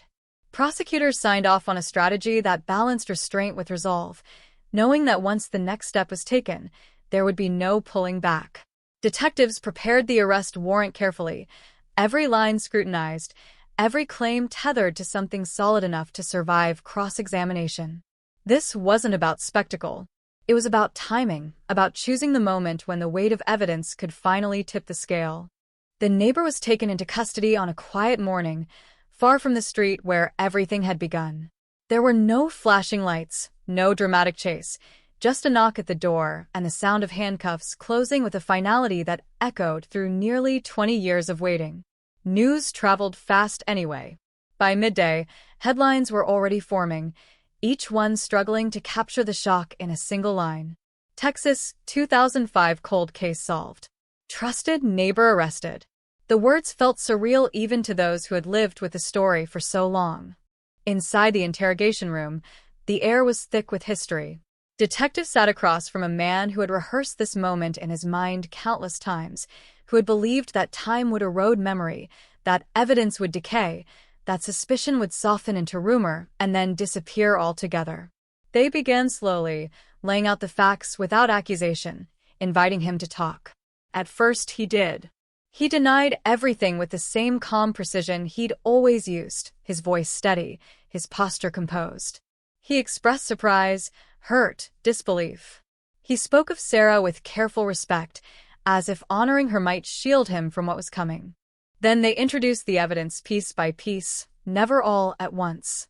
The phone records, the timeline, the fabric, the partial DNA profile. With each reveal, the room seemed to shrink. His answers grew shorter, his explanations more abstract. He leaned heavily on generalities, on the idea that coincidences happen, that technology isn't perfect, that memories change. He was right, of course. But coincidence loses its power when stacked too high. Hours passed. Breaks were taken. Silence did most of the work. When the questions returned, they circled closer, probing the spaces between his statements, the gaps he'd never quite filled. They asked about control, about routine, about what happens when expectations are disrupted. He bristled at that, a flash of irritation breaking through the composure. It was brief, but it was real. The mask slipped just enough. Still, he did not confess. He didn't need to. The case no longer hinged on a moment of admission. It hinged on accumulation. When the interrogation ended, he was led away, leaving behind a room heavy with the residue of everything unsaid. Outside, cameras waited, capturing images that would be replayed endlessly, his face blurred but unmistakable, the embodiment of a fear many had tried to ignore. The idea that evil could look so ordinary. As the legal process unfolded, investigators turned their attention back to the drainage area, now reclassified as a potential crime scene. Search warrants allowed for deeper excavation, more invasive testing. They worked methodically, aware that any discovery now would carry enormous weight. For days, they found nothing. Then, At a depth measured carefully, they uncovered items that resisted time more stubbornly than flesh. A piece of jewelry, distorted but recognizable. A fragment of bone, small enough to be missed by earlier searches, preserved by soil and chance. The confirmation came quietly, delivered in technical language that couldn't soften its impact. Sarah Mitchell was dead. The discovery changed everything and nothing at once. It answered the question that had haunted the case from the beginning, but it also deepened the loss, transforming uncertainty into irreversible fact. For Sarah's family, the news was devastating and relieving in equal measure. There was grief in knowing, and a different kind of grief in having known nothing for so long. They prepared to say goodbye to someone they had already mourned, now with the terrible clarity of proof. Prosecutors amended the charges, the case shifting from disappearance to homicide. The narrative hardened, anchored now by physical evidence that could be placed on a map, on a timeline in a courtroom. The neighbors' defense team responded swiftly, challenging every step, every assumption, every test. They argued contamination, questioned the chain of custody, suggested alternative explanations that grew increasingly strained as more details emerged. The courtroom became the new battleground, its rituals replacing the quiet grind of investigation. As trial dates were set, the community once again found itself under a harsh spotlight. The story was no longer about a missing woman, but about betrayal, about how safety can be constructed on false assumptions. People revisited old photos, old conversations, old moments where they'd laughed alongside someone now accused of murder. The shock wasn't just that a crime had occurred. It was that it had occurred so close, woven into the fabric of daily life. Through it all, the neighbor maintained his innocence. He sat stone-faced as evidence was presented, as experts testified, as Sarah's life was reconstructed in careful detail. He watched as the narrative he had tried to control for years slipped beyond his reach, reshaped by others, hardened by facts he could no longer explain away. The cold case that had once felt distant and abstract now bore down on him with crushing immediacy. And yet, even as the case moved inexorably toward resolution, an unease lingered. Cold cases leave scars not just because of what they hide, but because of what they reveal when they finally surface.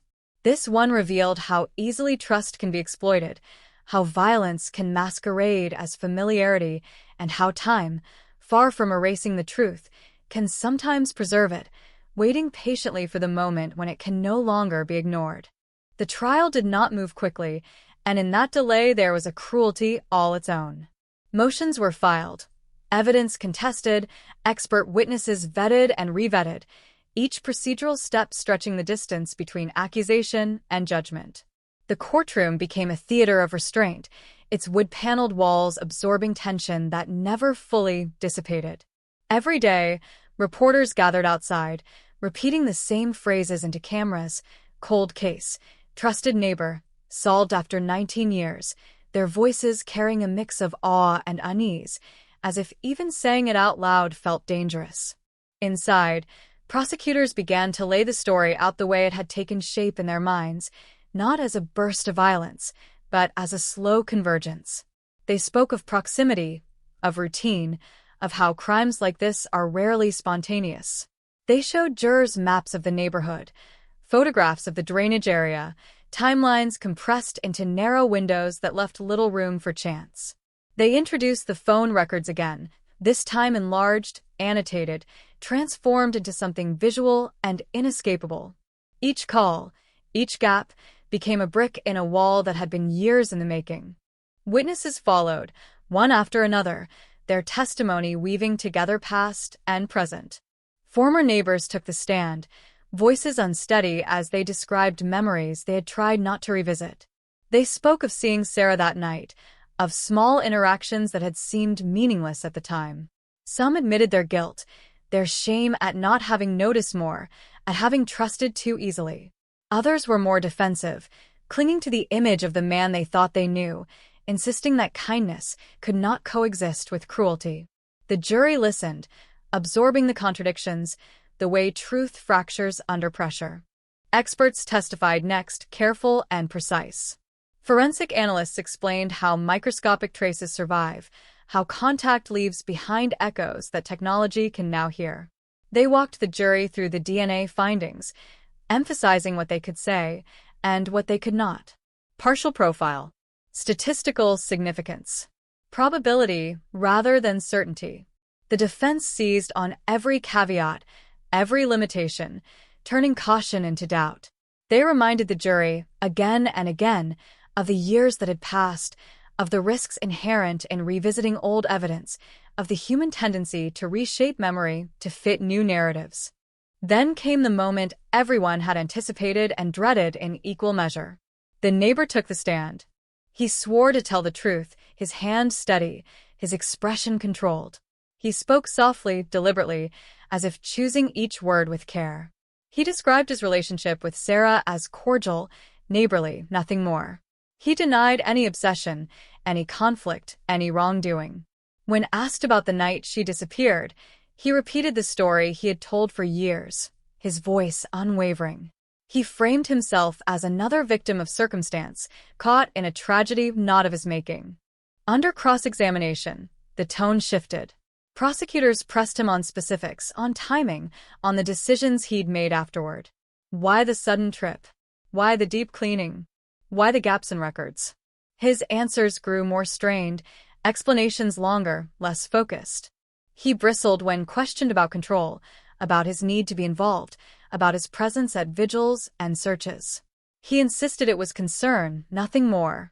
The jury watched closely, noting the tension beneath the surface, the way his jaw tightened when pressed, the way his eyes avoided certain questions altogether.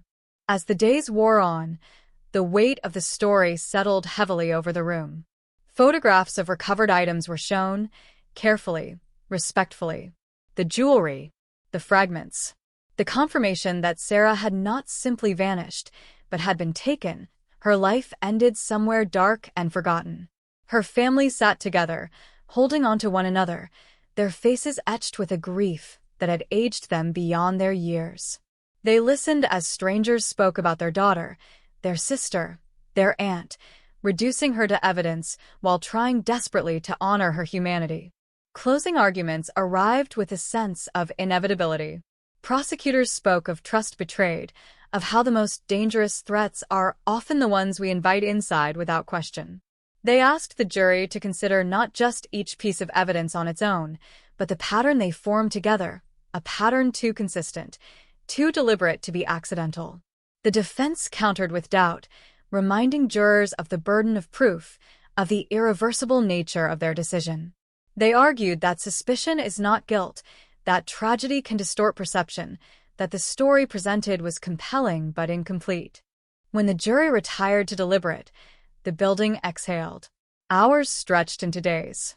Outside, cameras remained trained on the courthouse doors, commentators filling the silence with speculation.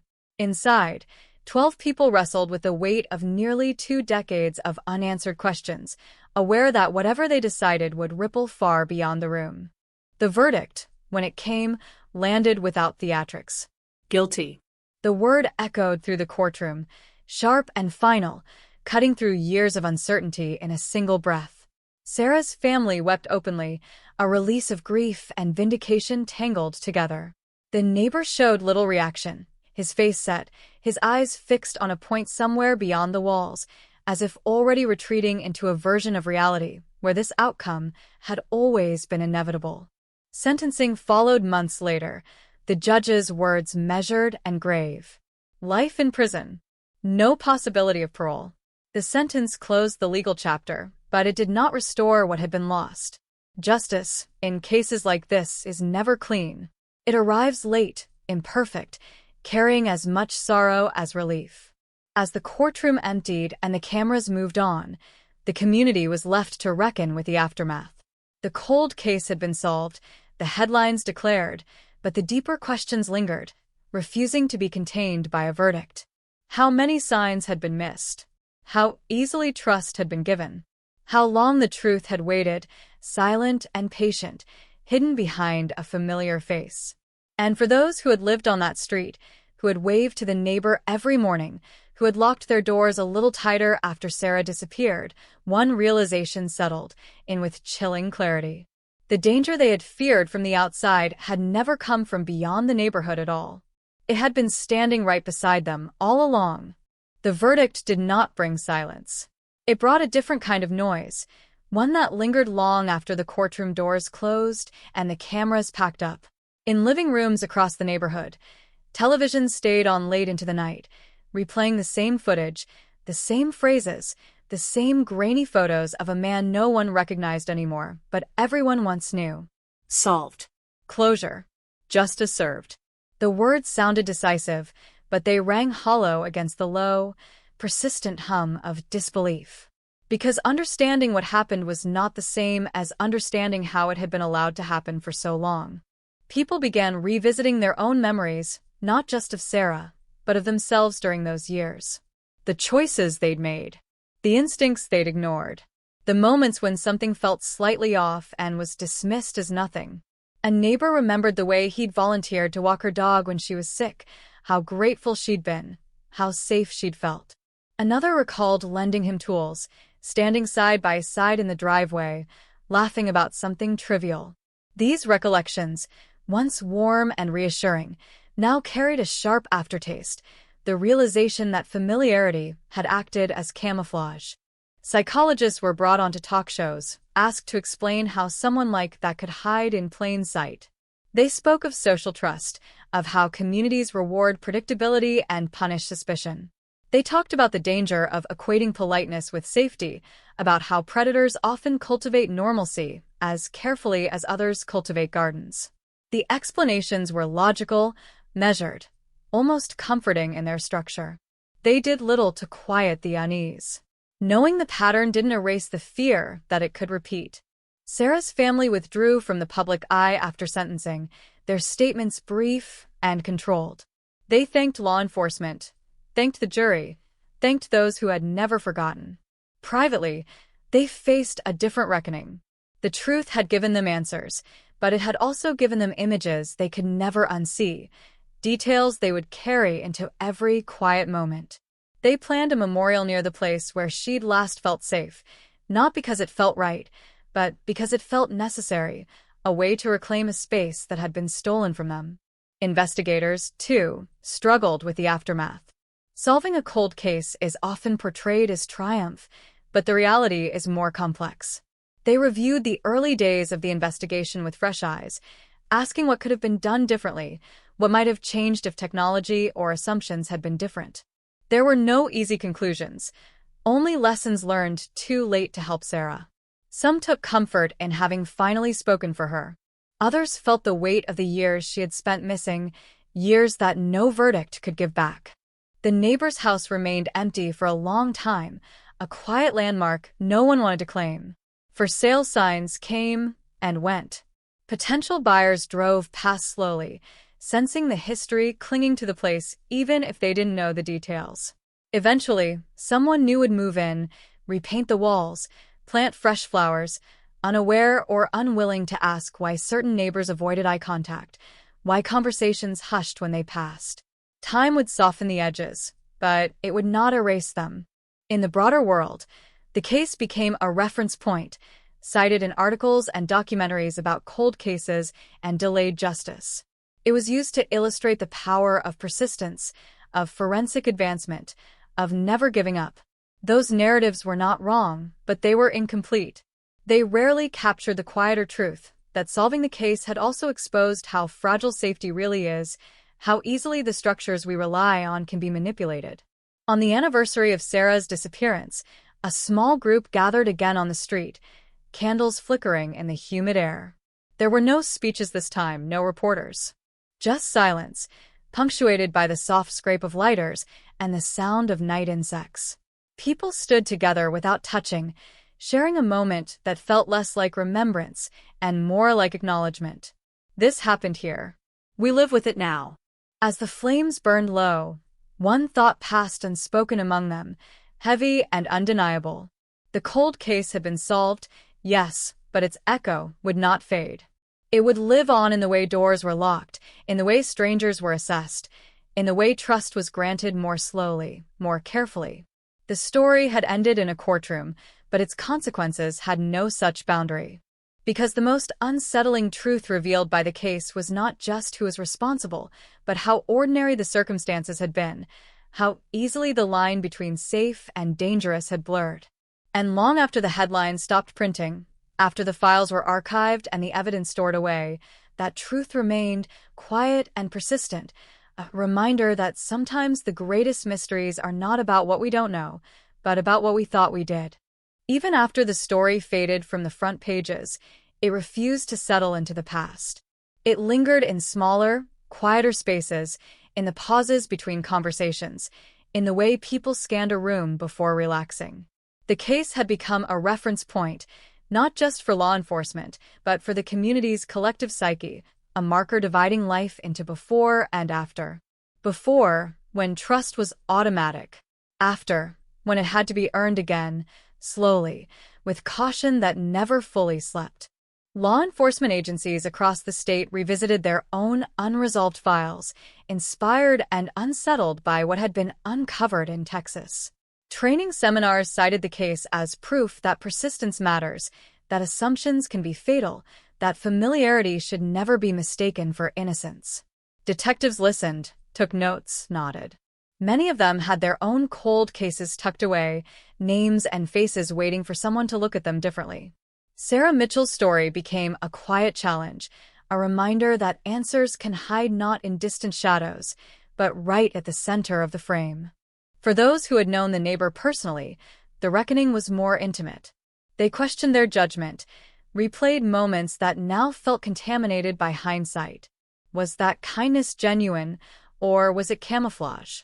Had they missed warning signs, or were there none to see? The mind searched desperately for certainty, for a clear line where trust should have ended. It rarely found one. That ambiguity was its own punishment, a realization that danger does not always announce itself with menace, that sometimes it blends seamlessly into routine. Sarah herself began to re-emerge in conversations, no longer just as a victim, but as a person flattened by years of speculation. Friends shared stories that hadn't made the news, memories that had nothing to do with her disappearance. Her laugh, her impatience with slow drivers, the way she sang along to the radio without realizing anyone could hear her. These fragments mattered now more than ever, an attempt to reclaim her from the narrative that had consumed her name. In remembering her fully, they resisted letting the crime define her entire existence. The legal finality of the verdict did little to quiet the philosophical questions the case raised. If the truth could hide for nearly 2 decades, what else remained buried? How many other lives had brushed past similar danger without knowing it?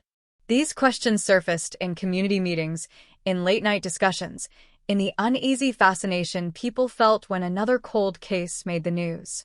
Each story carried the same undercurrent, the same uncomfortable possibility.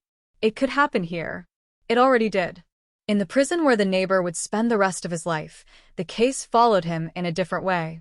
He was processed, classified, absorbed into a system designed to erase individuality.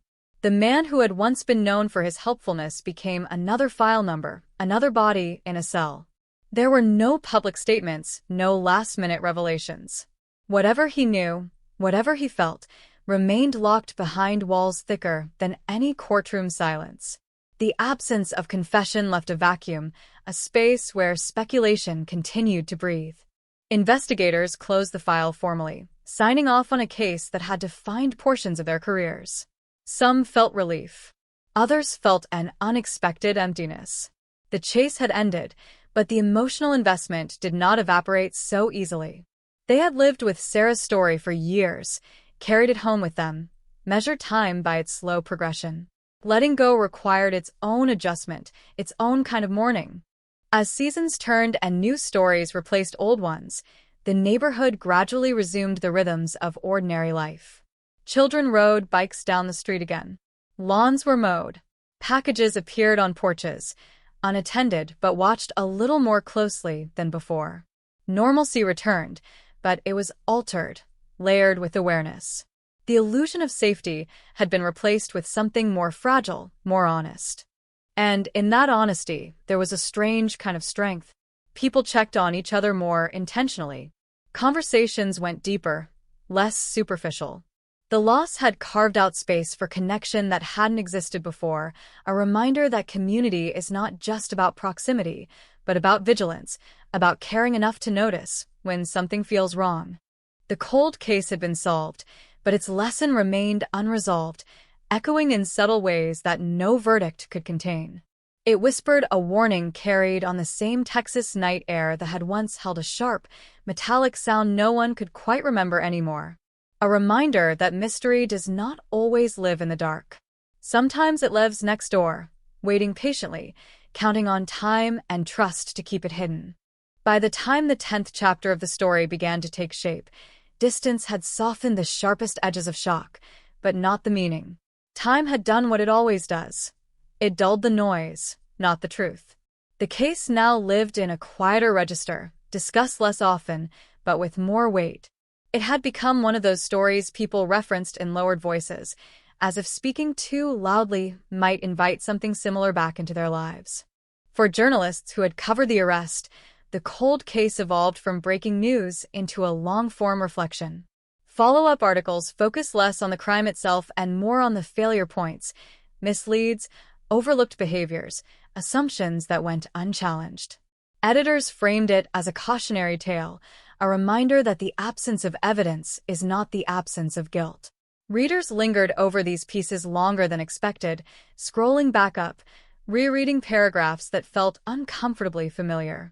In police academies, the case became required study. Cadets examined timelines, dissected interviews, argued over decision-making in classrooms that smelled faintly of coffee and dry erase markers. Instructors emphasized one detail above all others: the suspect had never fit the profile investigators were trained to expect. He was too normal, too helpful, too embedded. The lesson was blunt and unsettling. Evil does not always arrive as an outsider. Sometimes it arrives with a smile and stays. The victim's family experienced a different kind of 10th chapter. With legal proceedings complete, the public attention finally receded, leaving behind a silence that felt both peaceful and heavy. There were no more microphones, no more calls from reporters.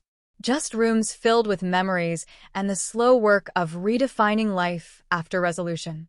Justice had arrived, but closure proved to be a far more complicated destination. Community leaders organized forums, not to rehash the crime, but to talk about prevention, awareness, and trust.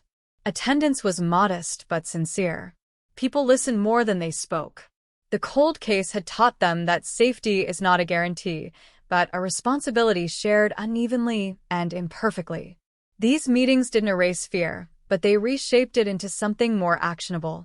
Late at night, when the streets were empty and the houses dark, the neighborhood felt almost unchanged. And yet, for those who remembered, it never truly was. Every porch light, every passing car, carried a residue of what had been learned. That familiarity can deceive. That time can hide the truth, but not forever.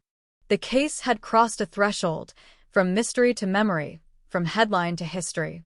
But its impact lingered in the smallest details, in the way people locked their doors, in the way they listened more carefully, in the way they questioned what they thought they knew about the people around them. This was no longer just a solved cold case. It was a warning preserved in narrative form, passed quietly from one person to another. Proof that even when justice arrives late, it arrives with consequences that ripple far beyond the courtroom, long after the final verdict has been read. In the final stretch of the story, there is no gavel striking wood, no clean emotional release, no sense that everything has been put back where it belongs. What remains instead is an afterimage, the kind that lingers when you stare too long at something bright and terrifying. Even with answers on paper, the case refuses to fully settle. It stays awake in the collective memory, restless, unresolved in ways that no court record can address. Years later, people still search the name online in the quiet hours of a night. Not out of curiosity alone, but out of a need to understand how something so close could go unnoticed for so long. Old interviews resurface. Grainy footage circulates again. Viewers pause on certain frames, rewinding, wondering if the truth was visible all along, hiding in plain sight, waiting for someone to look just a second longer. The house connected to the case stands unchanged, its walls absorbing new lives, new routines, new laughter. But for those who know the story, it carries a weight that can't be painted over. Neighbors pass by without stopping, without staring, yet with a subtle awareness that something irreversible once happened there. Places remember even when people try not to. Investigators who worked the file speak rarely about it now. When they do, it's not pride that comes through, but humility. They talk about instincts ignored, about trust misplaced, about the danger of certainty. The cold case didn't just expose a crime. It exposed the fragile architecture of belief that holds communities together and how easily it can crack. For the victim, time moves differently. Their name is spoken less often in the news, but more often in private. In moments that matter. At anniversaries. In conversations that end with silence instead of answers. They're no longer just a subject of investigation. They are a presence, felt rather than explained, a reminder of what was taken and what can never be fully returned. And so the story ends where it began, not with resolution, but with a question that refuses to fade. How many other truths are buried beneath familiarity? How many cold cases are not cold at all, just waiting behind closed doors, masked by routine, protected by trust? This case may be marked as solved in official records, but its shadow stretches far beyond that label. It lives on in caution, in doubt, in the uneasy knowledge that the most dangerous secrets are often kept closest to home. Long after the headlines stop, long after the cameras leave, the echo remains. Low. Persistent. Unfinished. There is a moment that comes even later, after the documentaries fade from recommendation lists and the podcasts move on to newer horrors, when the case becomes something else entirely. Not a headline, not a lesson, but a quiet reference point, a story people invoke when something feels off, when a smile lingers too long, when a neighbor knows too much. The name no longer shocks. It warns. In that way, the cold case never truly ends. It settles into the background noise of everyday life, subtle but persistent. A low hum beneath conversations about safety, about trust, about the thin line between normalcy and danger. Parents mention it without details. Officers remember it without files. Journalists recall it without notes. It exists now as instinct. Some nights, former investigators still replay interviews in their heads, not because they doubt the outcome, but because they wonder about the cost of the delay. They think about the years in between. The years where the truth sat across from them, unrecognized, unchallenged. They ask themselves whether justice delayed becomes something different entirely, whether time itself becomes an accomplice. The community carries its own version of that weight. Not guilt, exactly. Something more diffuse. A shared discomfort with how easily certainty once settled in. How quickly assumptions hardened into facts. Trust wasn't broken by the crime alone.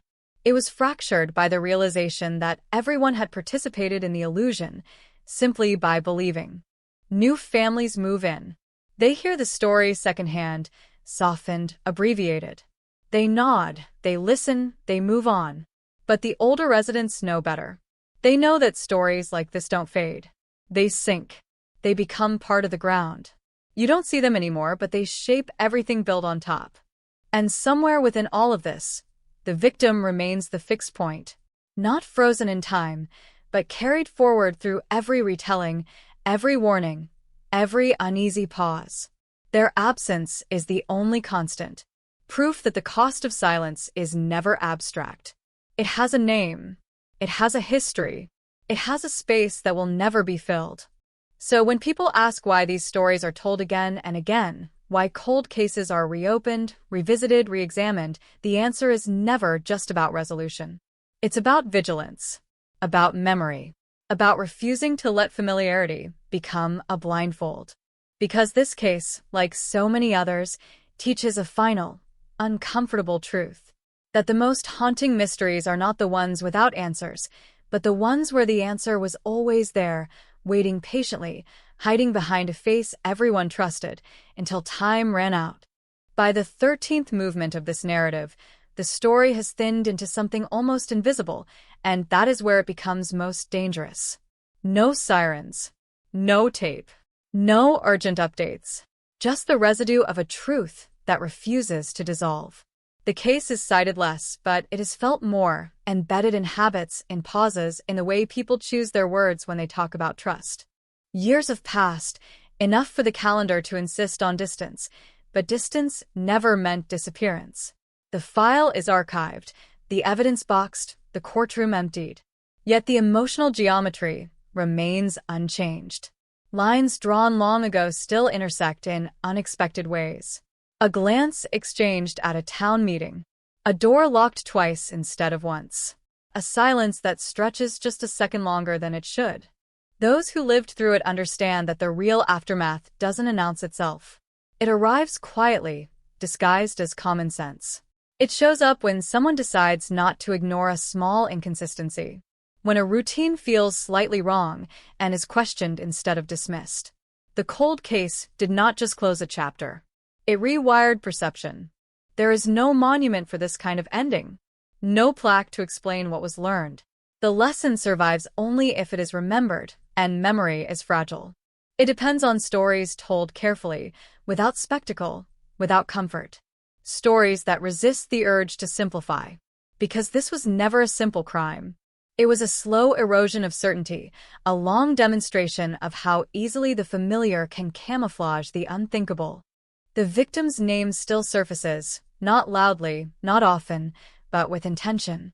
In classrooms. In training rooms. In conversations between people who want to believe the world is predictable, but know better now. Their life has become a reference point, not as a symbol, but as a warning etched into collective awareness. And so the voice lowers, not because the story is over, but because it has reached the place where stories live the longest. Not in headlines, not in verdicts, but in the quiet decisions made every day. To look again. To ask once more. To doubt what seems too easy. This is how cold cases truly end. Not with certainty, but with vigilance. Not with relief, but with resolve. The mystery may be labeled solved, the neighbor unmasked, the truth recorded in ink. But the echo remains, steady and unforgiving, reminding anyone who listens that time does not erase danger, it only disguises it.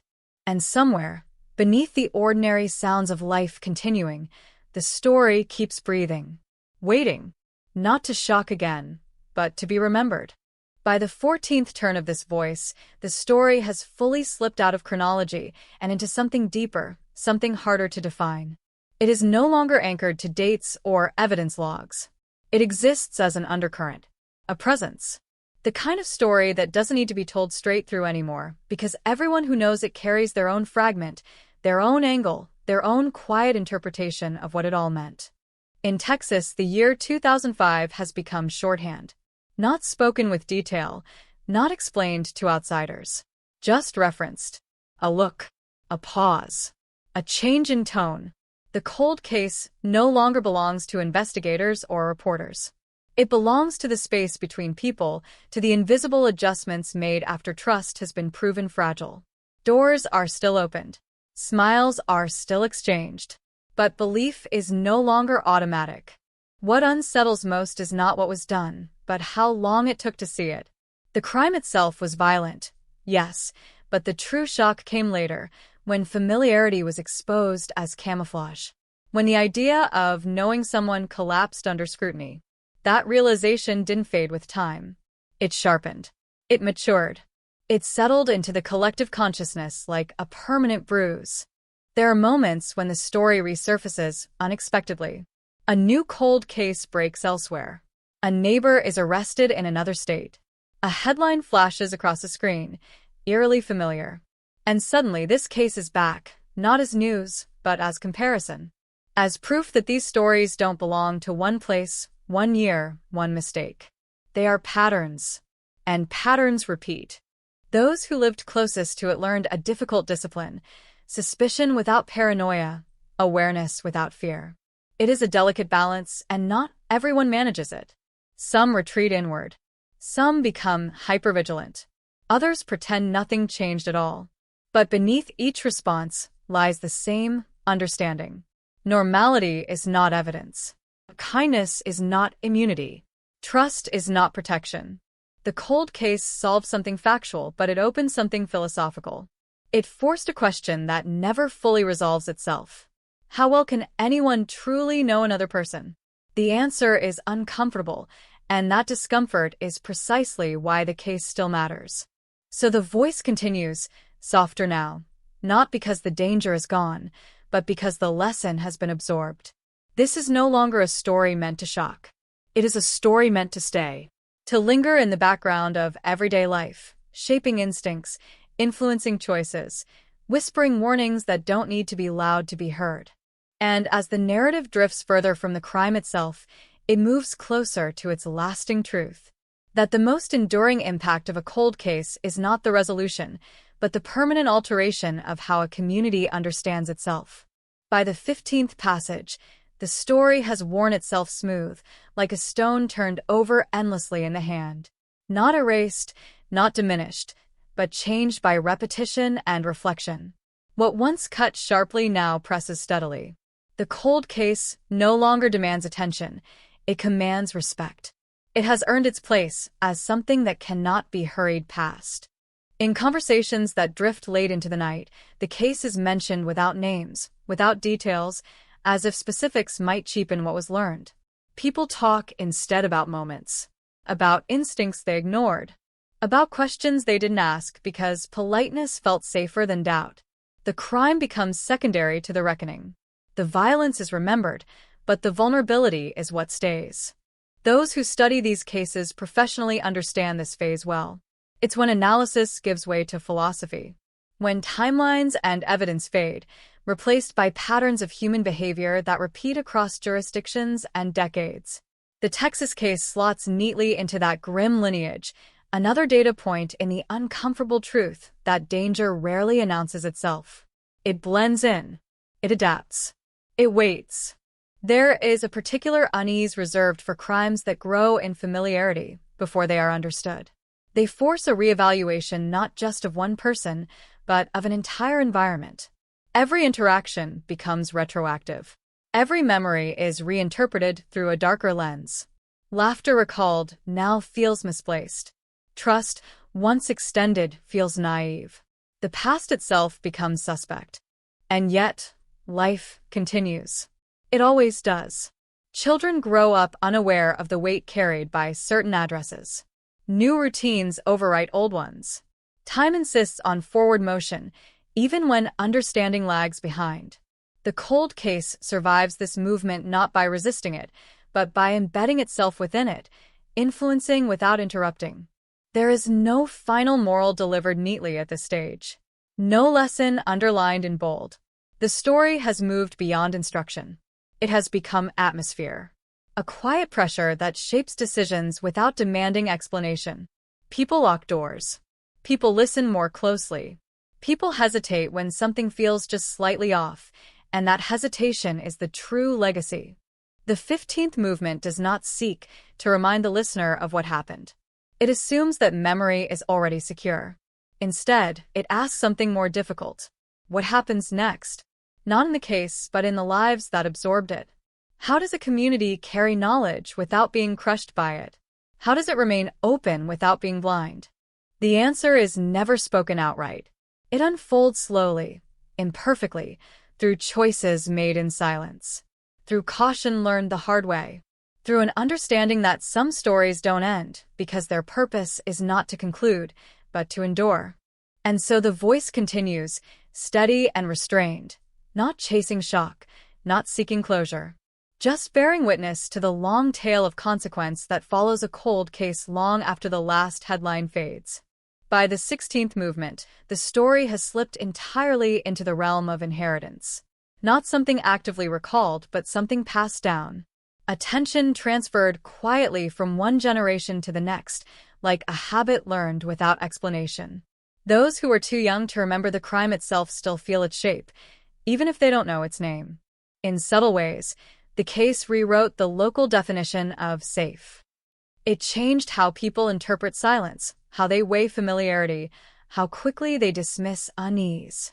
What once would have been brushed aside as coincidence now earns a second look. Not because paranoia took root, but because memory did. A disciplined memory. One that refuses to forget the cost of assumption. The neighbor at the center of the case has long since been removed from daily conversation, but not from consequence. His absence is louder than his presence ever was. A reminder that trust, once broken so completely, leaves a vacuum that can't be refilled with reassurance alone. The community learned that knowing someone's routine is not the same as knowing their nature. This is where the cold case becomes less about crime and more about human limitation. About the gaps between what we see and what is real. About the danger of believing that evil must look unfamiliar to be recognizable. The lesson is not dramatic. It is exhausting. It requires constant attention, constant humility, constant willingness to admit uncertainty. For those who investigate such cases for a living, this phase is the most sobering. It's where victory feels incomplete, where answers exist but satisfaction does not. Solving the case did not restore what was lost. It only clarified how long it had been missing. Justice arrived, but it arrived late, and lateness carries its own weight. The victim's story continues to circulate quietly, stripped of spectacle, reduced to its essential truth. A life interrupted. A warning delivered too slowly. Their memory no longer belongs to outrage or grief alone, but to vigilance. To the idea that paying attention is not optional, but necessary. And so the narrative presses on, no longer driven by shock or mystery, but by consequence. This is the part no one prepares for. The long aftermath. The years where nothing happens, yet everything has changed. Where the danger is gone, but the awareness remains. The cold case may be filed away, but its influence is active, shaping instincts, sharpening perception, reminding anyone who listens closely that the most important moments are often the quiet ones, the ones where nothing seems wrong until it is. This is not an ending. It is a condition. One learned slowly, painfully, and carried forward without ceremony.